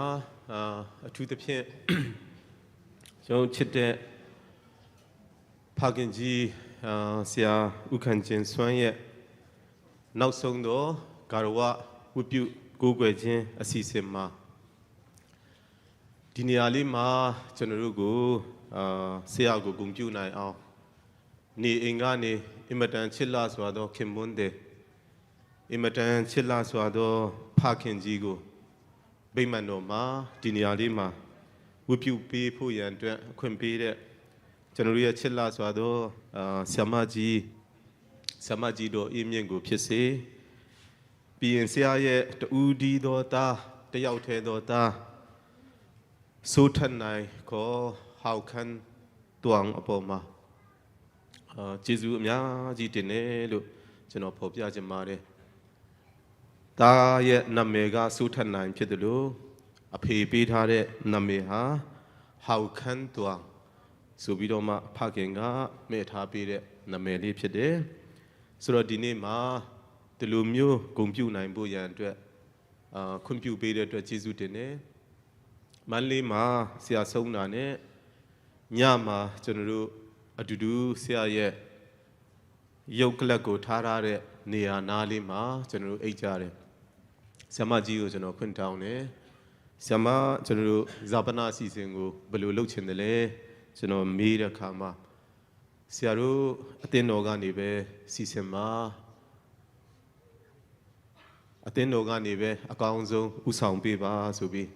ဆရာမကပြောတဲ့အရာဖြစ်ပါတယ်ဆက်ပြီးတော့မှဆရာမရဲ့ဆွေမျိုးတွေမိသားစုတွေကနေသူတို့ချစ်တဲ့ဦးလေးဆရာကြီးကတော့ခြင်းနဲ့ဗုဒ္ဓဘာသာအရာပြုလုပ်ခြင်းနဲ့ဘာသာရေးဓလေ့ထုံးစံတွေရှိပါတယ်ဒါပေမဲ့ဆရာမကြီးကပြောတာကမလုပ်ပါနဲ့မြေချတဲ့အထိသူ့ရဲ့ဆန္ဒအတိုင်းပဲလုပ်ရအောင်သူကြိုက်မှာမဟုတ်ဘူးဆိုတော့ဆရာမကြီးရဲ့စကားလေးဟာအင်မတန်ကိုမတ်သားစရာကောင်းတယ်လို့ဆရာမကြီးဒေါ်အင်းမြင့်ပေါ်မှာတာဟောက်ခန်းတောင်အပေါ်မှာဆူထတ်နိုင်ပေါ်မှာကျေးဇူးတင်တဲ့အကြောင်းဆရာတို့ဒီမှာရှိတဲ့သူအားလုံးကိုစားဖော်ပြလိုတယ်ဒုတိယအနေနဲ့ဆရာရဲ့နာရေးအစီအစဉ်ကိုတည်တဲ့အခါမှာရောက်လာကြတဲ့မုံရွာမြို့ပေါ်မှာရှိတဲ့အသင်းတော်ပေါင်းစုံကနေအမှုတော်ဆောင်ဆရာတွေဆရာမတွေအထူးကျေးဇူးတင်တယ်လို့မုံရွာမြို့ပေါ်မှာရှိတဲ့အသင်းတော်အသီးသီးကယုံကြည်သူတွေကိုကျွန်တော်တို့အထူးကျေးဇူးတင်တယ်ဆက်လက်ပြီးတော့မှဆရာကိုချစ်ကြတဲ့အရက်လေးမျက်နှာမှာရှိကြတဲ့ဆရာရဲ့လှုပ်ဖော်ဆောင်ဖက်တွေစာအတူတူသင်ခဲ့တဲ့လူတွေလက်ဖေးဆိုင်အတူတူထိုင်ခဲ့တဲ့လူတွေအတူတကွဆရာရဲ့စာသင်ကြားပို့ချပေးခြင်းကိုခံယူခဲ့ကြတဲ့ကျောင်းသူကျောင်းသားတွေပြည်တွင်းပြည်ပကနေအမျိုးမျိုးစာတွေရေးကြတယ်ပို့ကြတယ်အလူငွေတွေဆရာကိုပို့ကြတာတွေမြင်တွေ့တဲ့အခါမှာအားလုံးကိုကျွန်တော်တို့အသင်းတော်ကနေကျေးဇူးတင်တဲ့အကြောင်းကျွန်တော်ရှေ့ဦးစွာဒီနှစ်ခုလေးကိုအရင်ဆုံးပြောချင်ပါတယ်ကျွန်တော်တို့မုံရွာနှစ်ချင်းခရိယန်အသင်းတော်မှာဖြစ်စေချင်းတွင်နှစ်ချင်းခရိယန်အကျိုးနယ်အဖွဲ့မှာဖြစ်စေမုံရွာသာသနာဧရိယာမှာဖြစ်စေဆရာဟာတာဝန်တွေအများကြီးဖရာရဲ့အမှုတော်အတွက်အစီခံခဲ့တာဖြစ်တယ်လို့အခုဆုံးပါကွယ်လွန်သွားတဲ့အချိန်မှာလဲဖရာရဲ့အလုပ်ကိုလုပ်နေရင်းနဲ့နောက်ဆုံးအချိန်ထိဖရာအမှုတော်မှာပါဝင်ရင်းနဲ့ခေါ်တော်မူခြင်းခံရတာဖြစ်တယ်ဆိုတာလေးကိုကျွန်တော်ဒီနေ့ပြန်ပြီးဖော်ပြခြင်းနဲ့တနင်္ဂနွေနေ့ကိုဖရာเจ้าမပြတ်ဘူးပါဘူးဆရာကဆရာမကပြောတယ်အိမ်မှာသူခါနာတယ်ဆိုပြီးအမြဲတမ်းတန်းလျားပေါ်မှာအိတ်တဲ့လူဖြစ်တယ်ဖရာเจ้าမှာသူဘယ်လိုနေလဲတော့မသိဘူးเนาะတနင်္ဂနွေနေ့တိုင်းဘူဘွားရိတ်တာနာကညောင်ပင်ဆောင်ကနေဒီနေရာကိုစိုက်ကယ်လေးနဲ့မိုးရွာသည်ဖြစ်စေနေပူသည်ဖြစ်စေရာသီဥတုအေးချမ်းသည်ဖြစ်စေတနင်္ဂနွေတရက်မှမပြတ်ဘဲနဲ့အမြဲတမ်းနေကောင်းတယ်ဆိုရင်ဖရာเจ้าကိုလာတဲ့ဆရာဖြစ်ပါတယ်ကိုဗစ်ကာလ ကျွန်တော်တို့အားလုံးကြောက်ရွံ့နေတဲ့အချိန်မှာတော့မှကျွန်တော်တည်သွားရင်လေဖခင်ရဲ့အမှုတော်ကိုထမ်းဆောင်ရင်းနဲ့ပဲကျွန်တော်တည်ခြင်းတယ်ဆိုပြီးဖခင်เจ้าကိုလာဖို့ရန်အတွက်အားလုံးကကျွန်တော်တို့စိုးရိမ်ကြတဲ့အချိန်မှာတော့ဖခင်เจ้าကိုရောက်အောင်လာပြီးသူ့ရဲ့ဖုန်းလေးနဲ့ကျွန်တော်တို့တွေတရားဟောတဲ့ဟာကို live ရအောင်လွှင့်ရင်းနဲ့ဖခင်မှုတော်မှာပါဝင်ခဲ့တဲ့ဆရာကြီးတယောက်ဖြစ်တယ်သူထိုင်နေကြထိုင်ကုန်လေးကဒီအရှိထိုင်ကုန်လေးဖြစ်ပါတယ်အခုကျွန်တော်တို့သူ့ကိုချစ်တဲ့သူ့ရဲ့တငယ်ချင်းပြင်ဦးလွင်ကနေတကူးတကလာလိုက်ပို့တယ်ကိုယ်တိုင်လည်းနေမကောင်းဖြစ်တယ်အပါဦးချင်းလှအောင်ထိုင်တဲ့နေရာဟာသူအမြဲတမ်းတနင်္ဂနွေနေ့မှာအရှိဆုံးမှာထိုင်တက်တာဖြစ်ပါတယ်ဆရာကချင်းလူမျိုးတယောက်ဖြစ်ပေမဲ့မြန်မာပစိုးကိုအင်မတန်နှစ်သက်ခုံမင်တဲ့သူဖြစ်ပါတယ်မြေဖြူကန်ရင်နဲ့ကျောင်းဆရာလုပ်ခဲ့တဲ့အခါမှာအင်ဂျီအနွမ်းလေးအဖြူလေးကိုအမြဲတမ်းဝတ်ပြီးတော့မှရှေ့ဆုံးမှာကျွန်တော်တို့တွေတရားဟောတဲ့ဟာကိုမှတ်စုစာအုပ်လေးနဲ့အမြဲတမ်းမှတ်ရင်းနဲ့အမြဲတမ်းဖျားရှိမှာအသင်းတော်မှာပါဝင်တဲ့ဆရာတယောက်ဖြစ်တယ်သူရဲ့နောက်ဆုံးတနင်္ဂနွေနေ့မှာပါဝင်ခဲ့တယ်ပြီးခဲ့တဲ့အပတ်တနင်္ဂနွေကတော်လေးနေမကောင်းလို့သူမလာနိုင်ဘူးအဲ့ဒီမတိုင်ခင်မှာ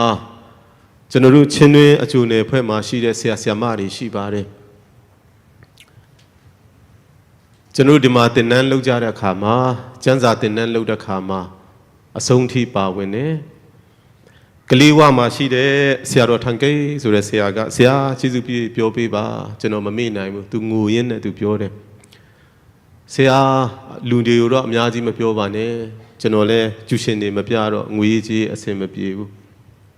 ဒီ1000လေးဆရာကိုကျွန်တော်ပေးလိုက်ခြင်းနဲ့ဆိုပြီးနောက်ဆုံးအမှုတော်ဆောင်ကိုပြုစုတတ်တဲ့သူဖြစ်တယ်သူပေးဆက်ခဲ့တယ်ဆေးရုံမှာရှိနေတဲ့အချိန်မှာ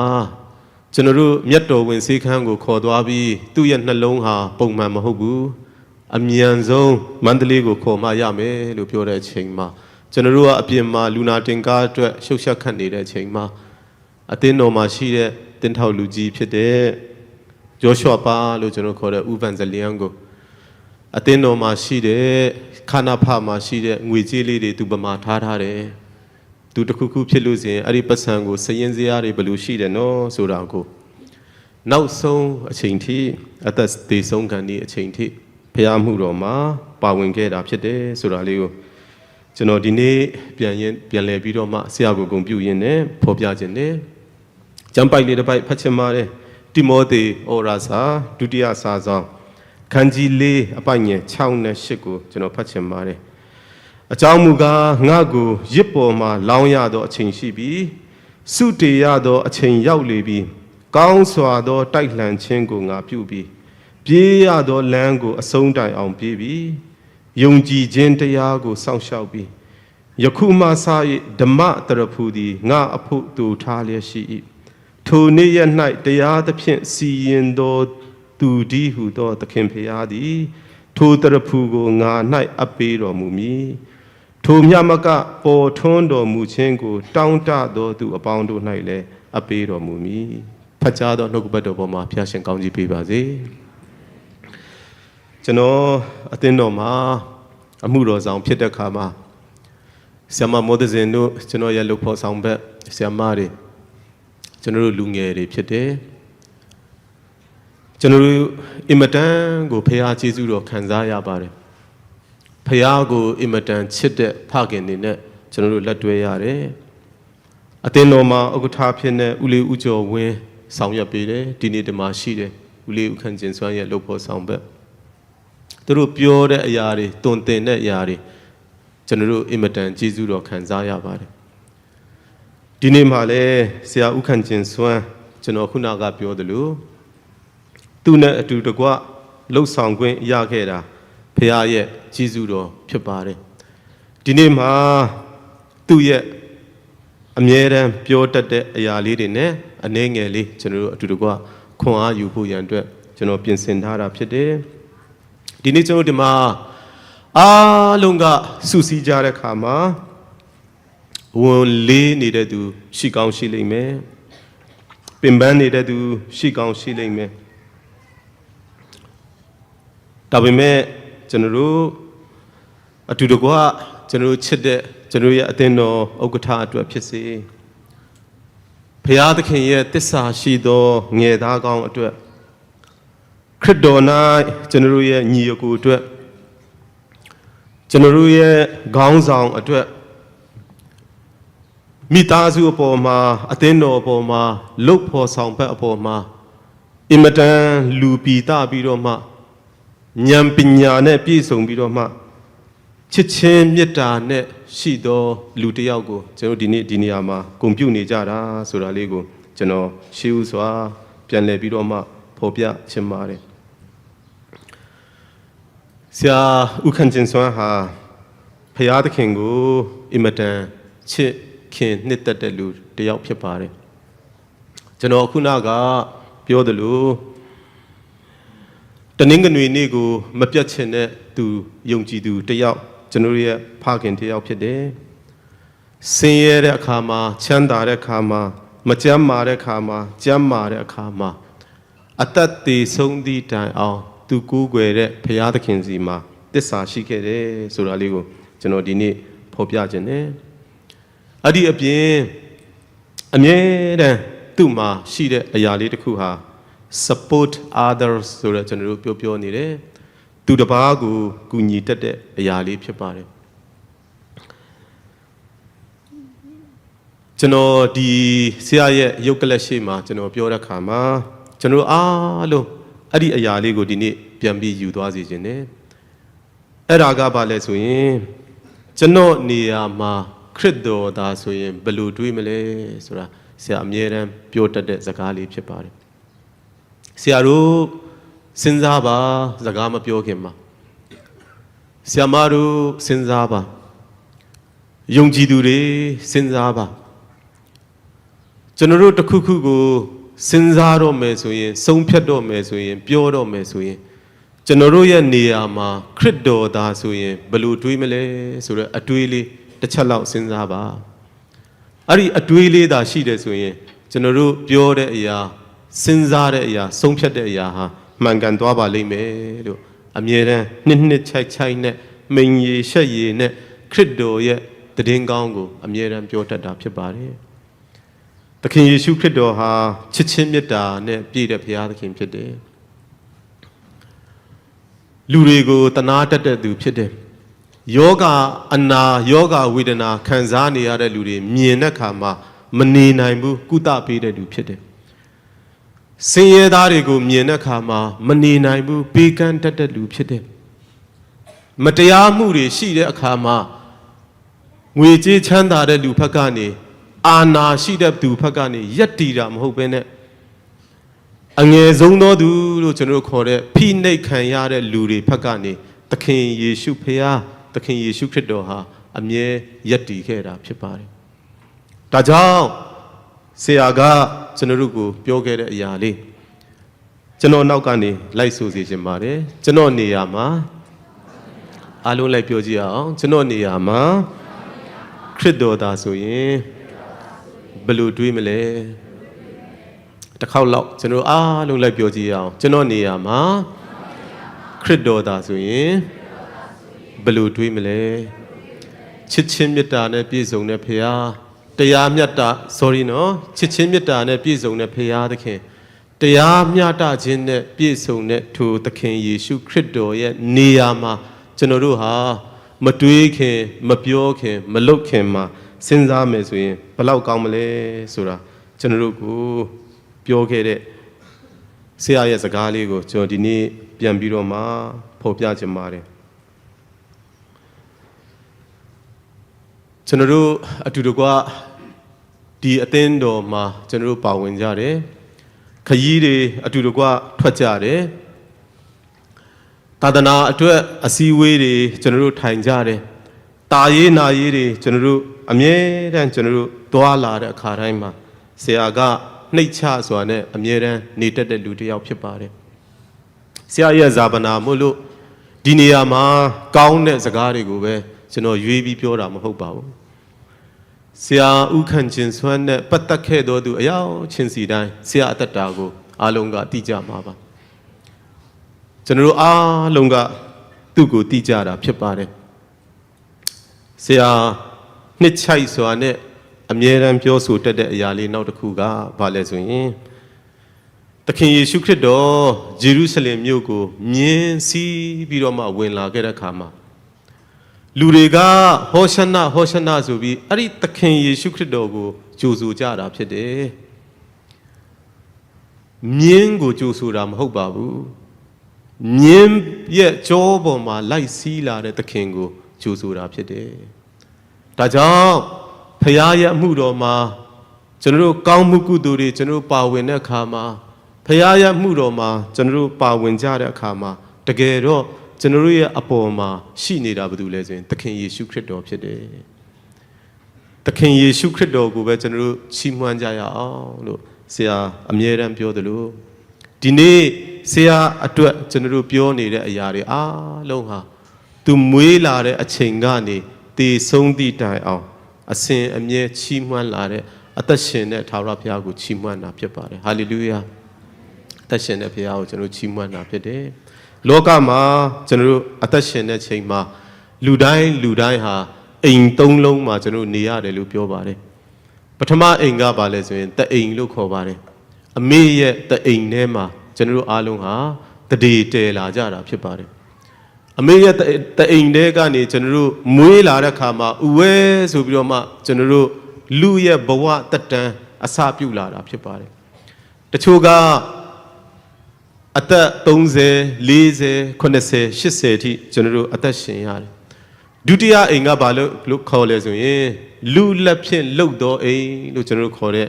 ဒီကျွန်တော်တို့တီဆောက်ထားတဲ့တိုက်အိမ်ဝါအိမ်တစ်အိမ်ဒါဟာလူလက်ဖြင့်လှုပ်သောအိမ်ဖြစ်ပါတယ်ဒါဆိုရင်ဒီနေ့ကျွန်တော်တို့ဒီနေရာမှာရှိနေသောသူအားလုံးဟာအိမ်နှစ်အိမ်မှာတော့ကျွန်တော်တို့နေတာဖြစ်ပါတယ်ပထမအိမ်အမေရဲ့တအိမ်ကနေကျွန်တော်ထွက်လာပြီးပြီအခုဒုတိယအိမ်ဖြစ်တဲ့လူလက်ဖြင့်လှုပ်သောအိမ်မှာကျွန်တော်ဘာလုပ်နေကြလဲနေကြတာဖြစ်တယ်ဘယ်အချိန်မှာကျွန်တော်တို့ဒီဒုတိယအိမ်ကနေထွက်ခွာမလဲဆိုတာကျွန်တော်တို့မသိကြပါဘူးကျွန်တော်ဒီမှာရှိတဲ့လူတွေအားလုံးမှာအစီအစဉ်တွေရှိကြမယ်လောက်ကန်ခြင်းစရာအများကြီးရှိကြလိမ့်မယ်ဒါပေမဲ့ကျွန်တော်တို့ချစ်တဲ့ဆရာကတော့နောက်ထပ်အိမ်တစ်အိမ်ဖြစ်တဲ့လူလက်ဖြင့်လှုပ်သောအိမ်မဟုတ်ဘဲနဲ့ဖရာသခင်ပြင်ဆင်ပေးထားတဲ့နေအိမ်ကိုရောက်ရှိသွားပြီဖြစ်ပါတယ်ဒါကြောင့်ဒီနေ့ကျွန်တော်တို့မျက်ရည်ကျတယ်ကျွန်တော်တို့ဝမ်းနည်းတယ်လှုပ်ဖို့ဆောင်ဘက်တယောက်ဆုံးရှုံးသွားတဲ့အခါမှာကျွန်တော်တို့အင်မတန်စိတ်ထိခိုက်ကြေကွဲပေမဲ့တေချာတာတစ်ခုဟာထိုဟာကျွန်တော်တို့ချစ်တဲ့ဆရာဟာယေရှုကငါသည်ထမြောက်ခြင်းအကြောင်းဖြစ်၏အသက်ရှင်ခြင်းအကြောင်းဖြစ်၏ငါကိုယုံကြည်သောသူသည်တေလွန်တော်လဲရှင်လိမ့်မည်လို့ပြောပါတယ်သင်တို့နေစရာအခန်းများကိုပြင်ဆင်ထားနှစ်ပြီးပြီလို့ပြောပါတယ်ဒါကြောင့်ကျွန်တော်ဒီမှာဆရာဟာမကြာမီမှာသူ့ရဲ့ခန္ဓာကိုယ်ဟာမြေမှုန့်ကနေဖန်ဆင်းတဲ့အတွက်မြေမှုန့်ကိုတင်ချိုင်းကုန်းကိုကျွန်တော်တော့ပြန်အနှံမှာဖြစ်ပေမဲ့ဆရာရဲ့အထဲမှာရှိတဲ့ဝိညာဉ်ဆရာရဲ့အထဲမှာရှိတဲ့ချစ်တတ်တဲ့ဝိညာဉ်တနာတတ်တဲ့ဝိညာဉ်ဂရုဏာထားတတ်တဲ့ဝိညာဉ်ဟာသူ့ကိုဖန်ဆင်းထားတဲ့ဖရာသခင်စီမှာလူလက်ဖြင့်မလုပ်သောကောင်းကင်အိမ်မှာငြိမ်ဝတ်စွာဖြင့်အနာယူပြီဆိုတာဟာကျွန်တော်တို့ဒီနေ့တမန်ကျမ်းစာကဖြစ်စေဆရာဥက္ကဋ္ဌကျင်စွမ်း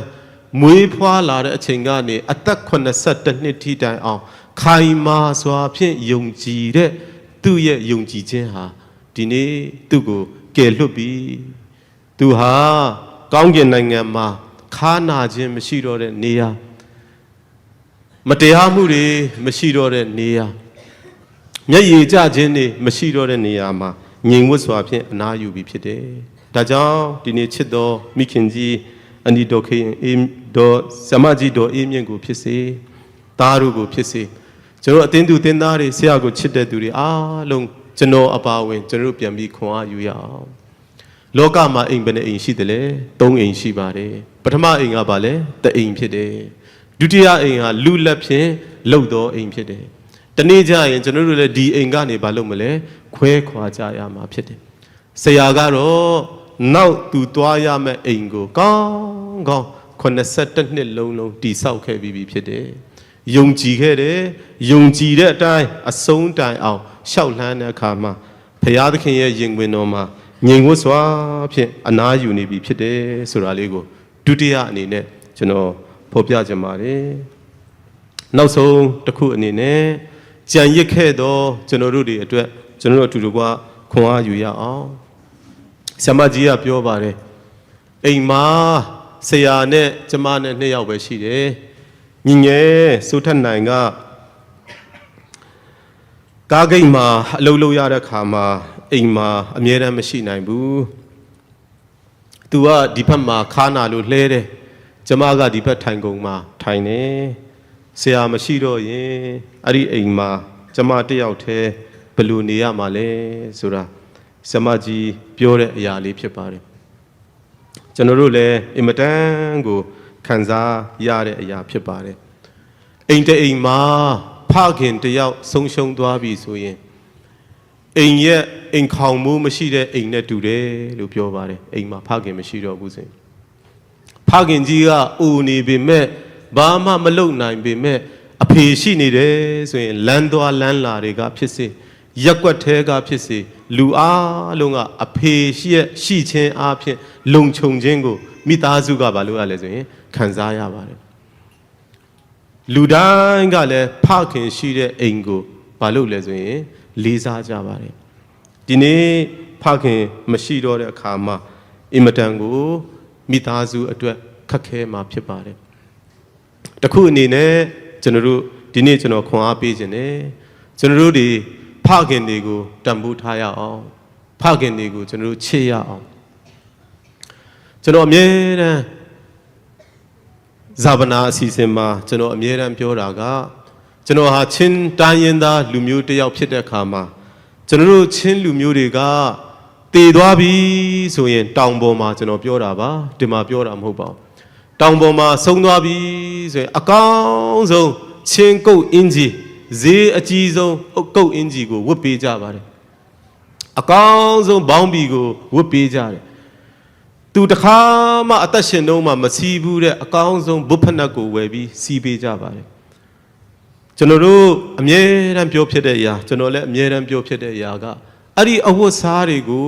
သူအသက်ရှင်တော့မှသူ့ကိုဝတ်ပေးရင်ဘယ်လောက်ကောင်းမလဲဘယ်လောက်ကောင်းမလဲနော်ဒါကြောင့်ဒီနေ့ဒီမှာရှိတဲ့ဖခင်ရှိတဲ့သားသမီးတွေရှိပါမယ်အဖိုးဖွားတွေရှိတဲ့သားသမီးတွေရှိပါမယ်ဒီနေ့ဖခင်ကြီးတယောက်ရဲ့နောက်ဆုံးအိမ်ပြန်ခီးကိုကျွန်တော်တို့လိုက်ပို့နေတဲ့အချိန်မှာအဖေတွေကိုကျွန်တော်တို့တန်ဖိုးထားရအောင်မဝတ်နိုင်တော့တဲ့အချိန်မှာ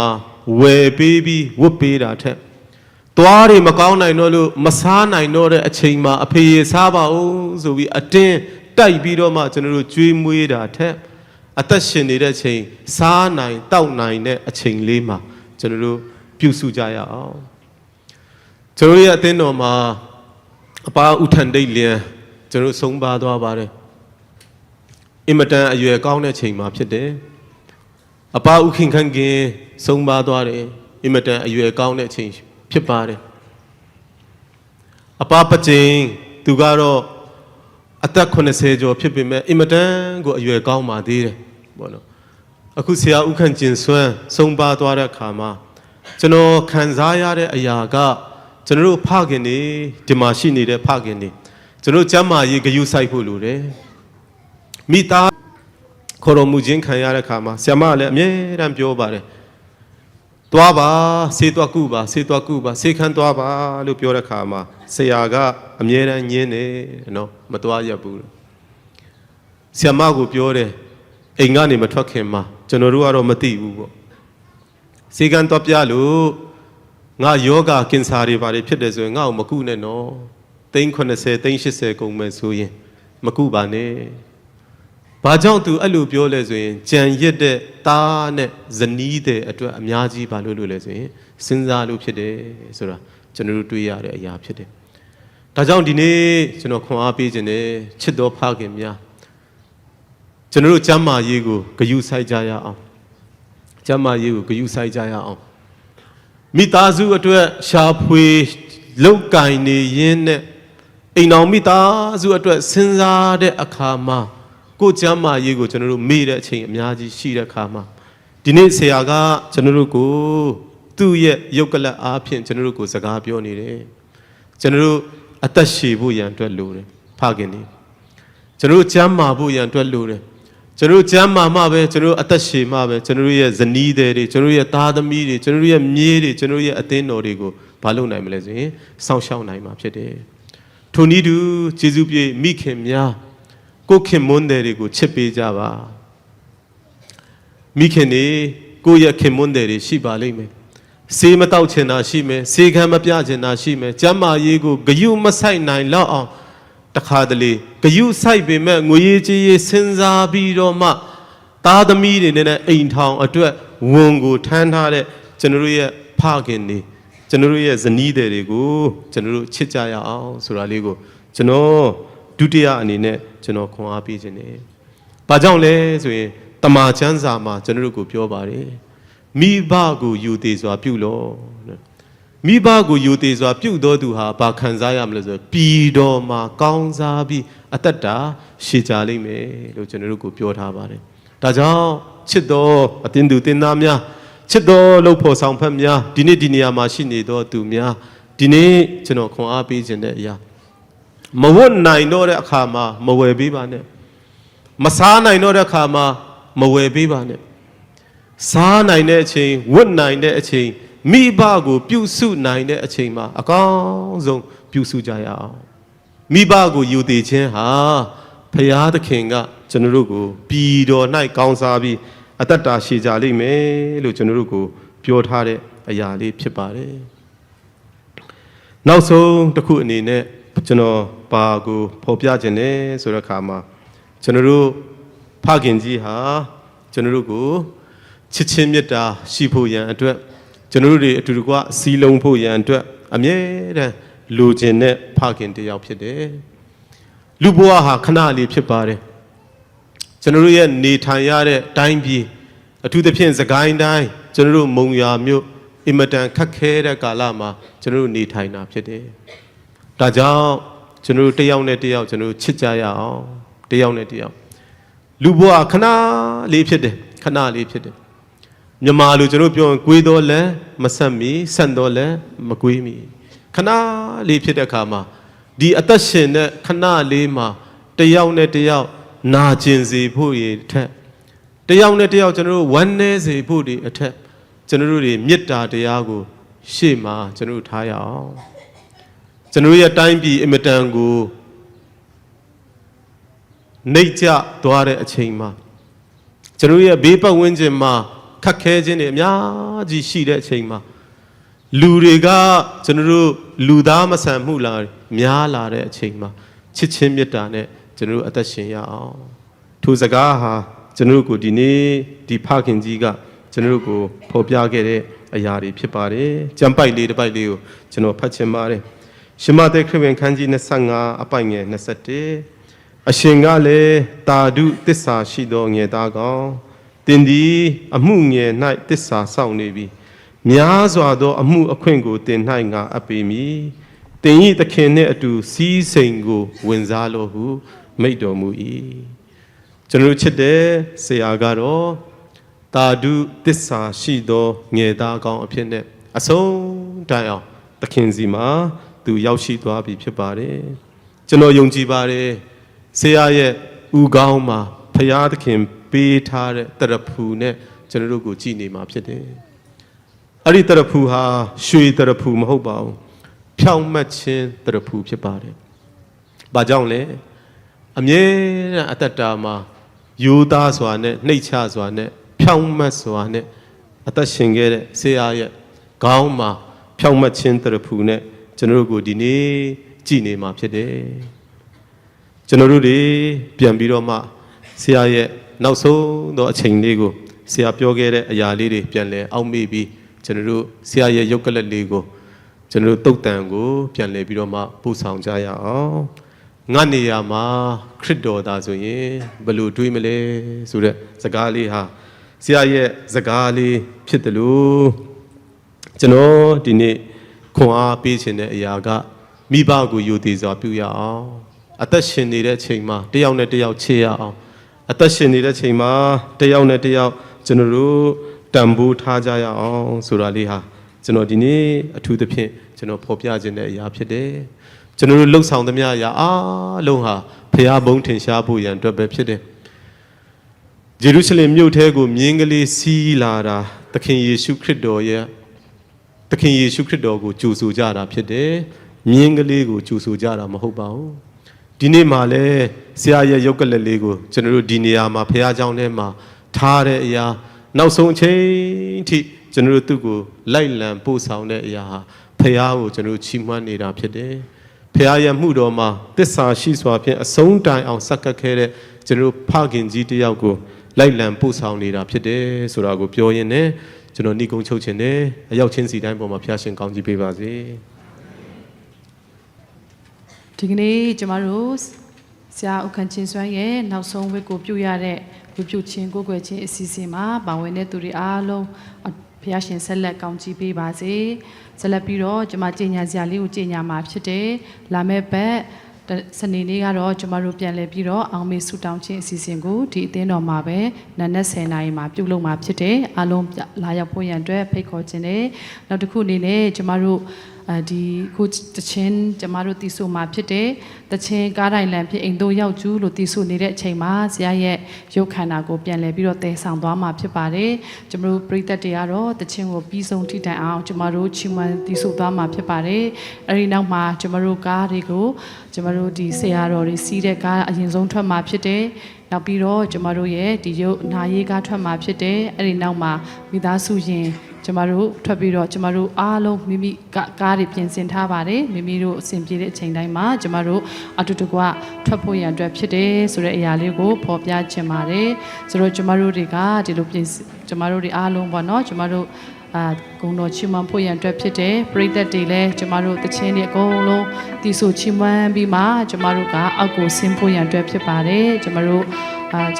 ဒီအလဲတန်းလေးပဲကျမတို့ကပေါ့နော်ဒီယူသွားဖို့ရန်အတွက်ဖြစ်တယ်။ကျန်တဲ့ပရိသတ်တွေကတော့အောင်မစင်သေးဘဲနဲ့ကျွန်တော်တချင်းအားလုံးတည်ဆူချီးမွမ်းပြီးမှပဲကျွန်တော်ဆင်းဖို့ရန်အတွက်ဖြစ်တယ်ဆိုတဲ့အရာလေးကိုပြန်လည်ပြီးဖော်ပြချင်ပါတယ်။ကျွန်တော်အားလုံးမတက်ထပြီးတော့ကားတိုင်းလမ်းဖြစ်အိမ်၃ယောက်ကျူးဆိုတဲ့တချင်းကိုတူတူကချီးမွမ်းကြရအောင်။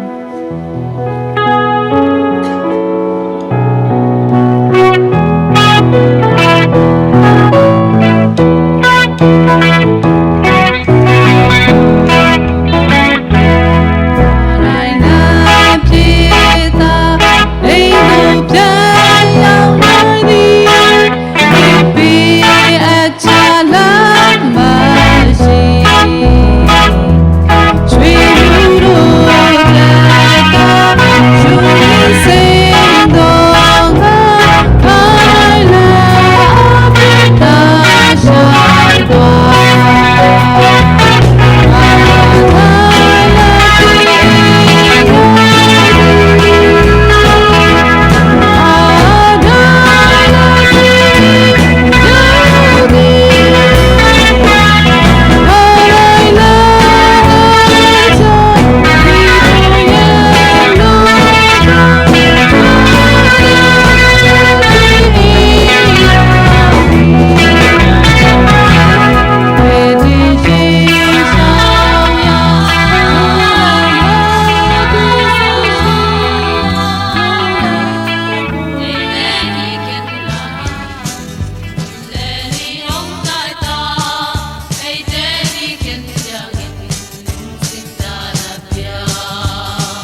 ကျန်ရည်သူမိသားစုဆွေမျိုးများအားလုံး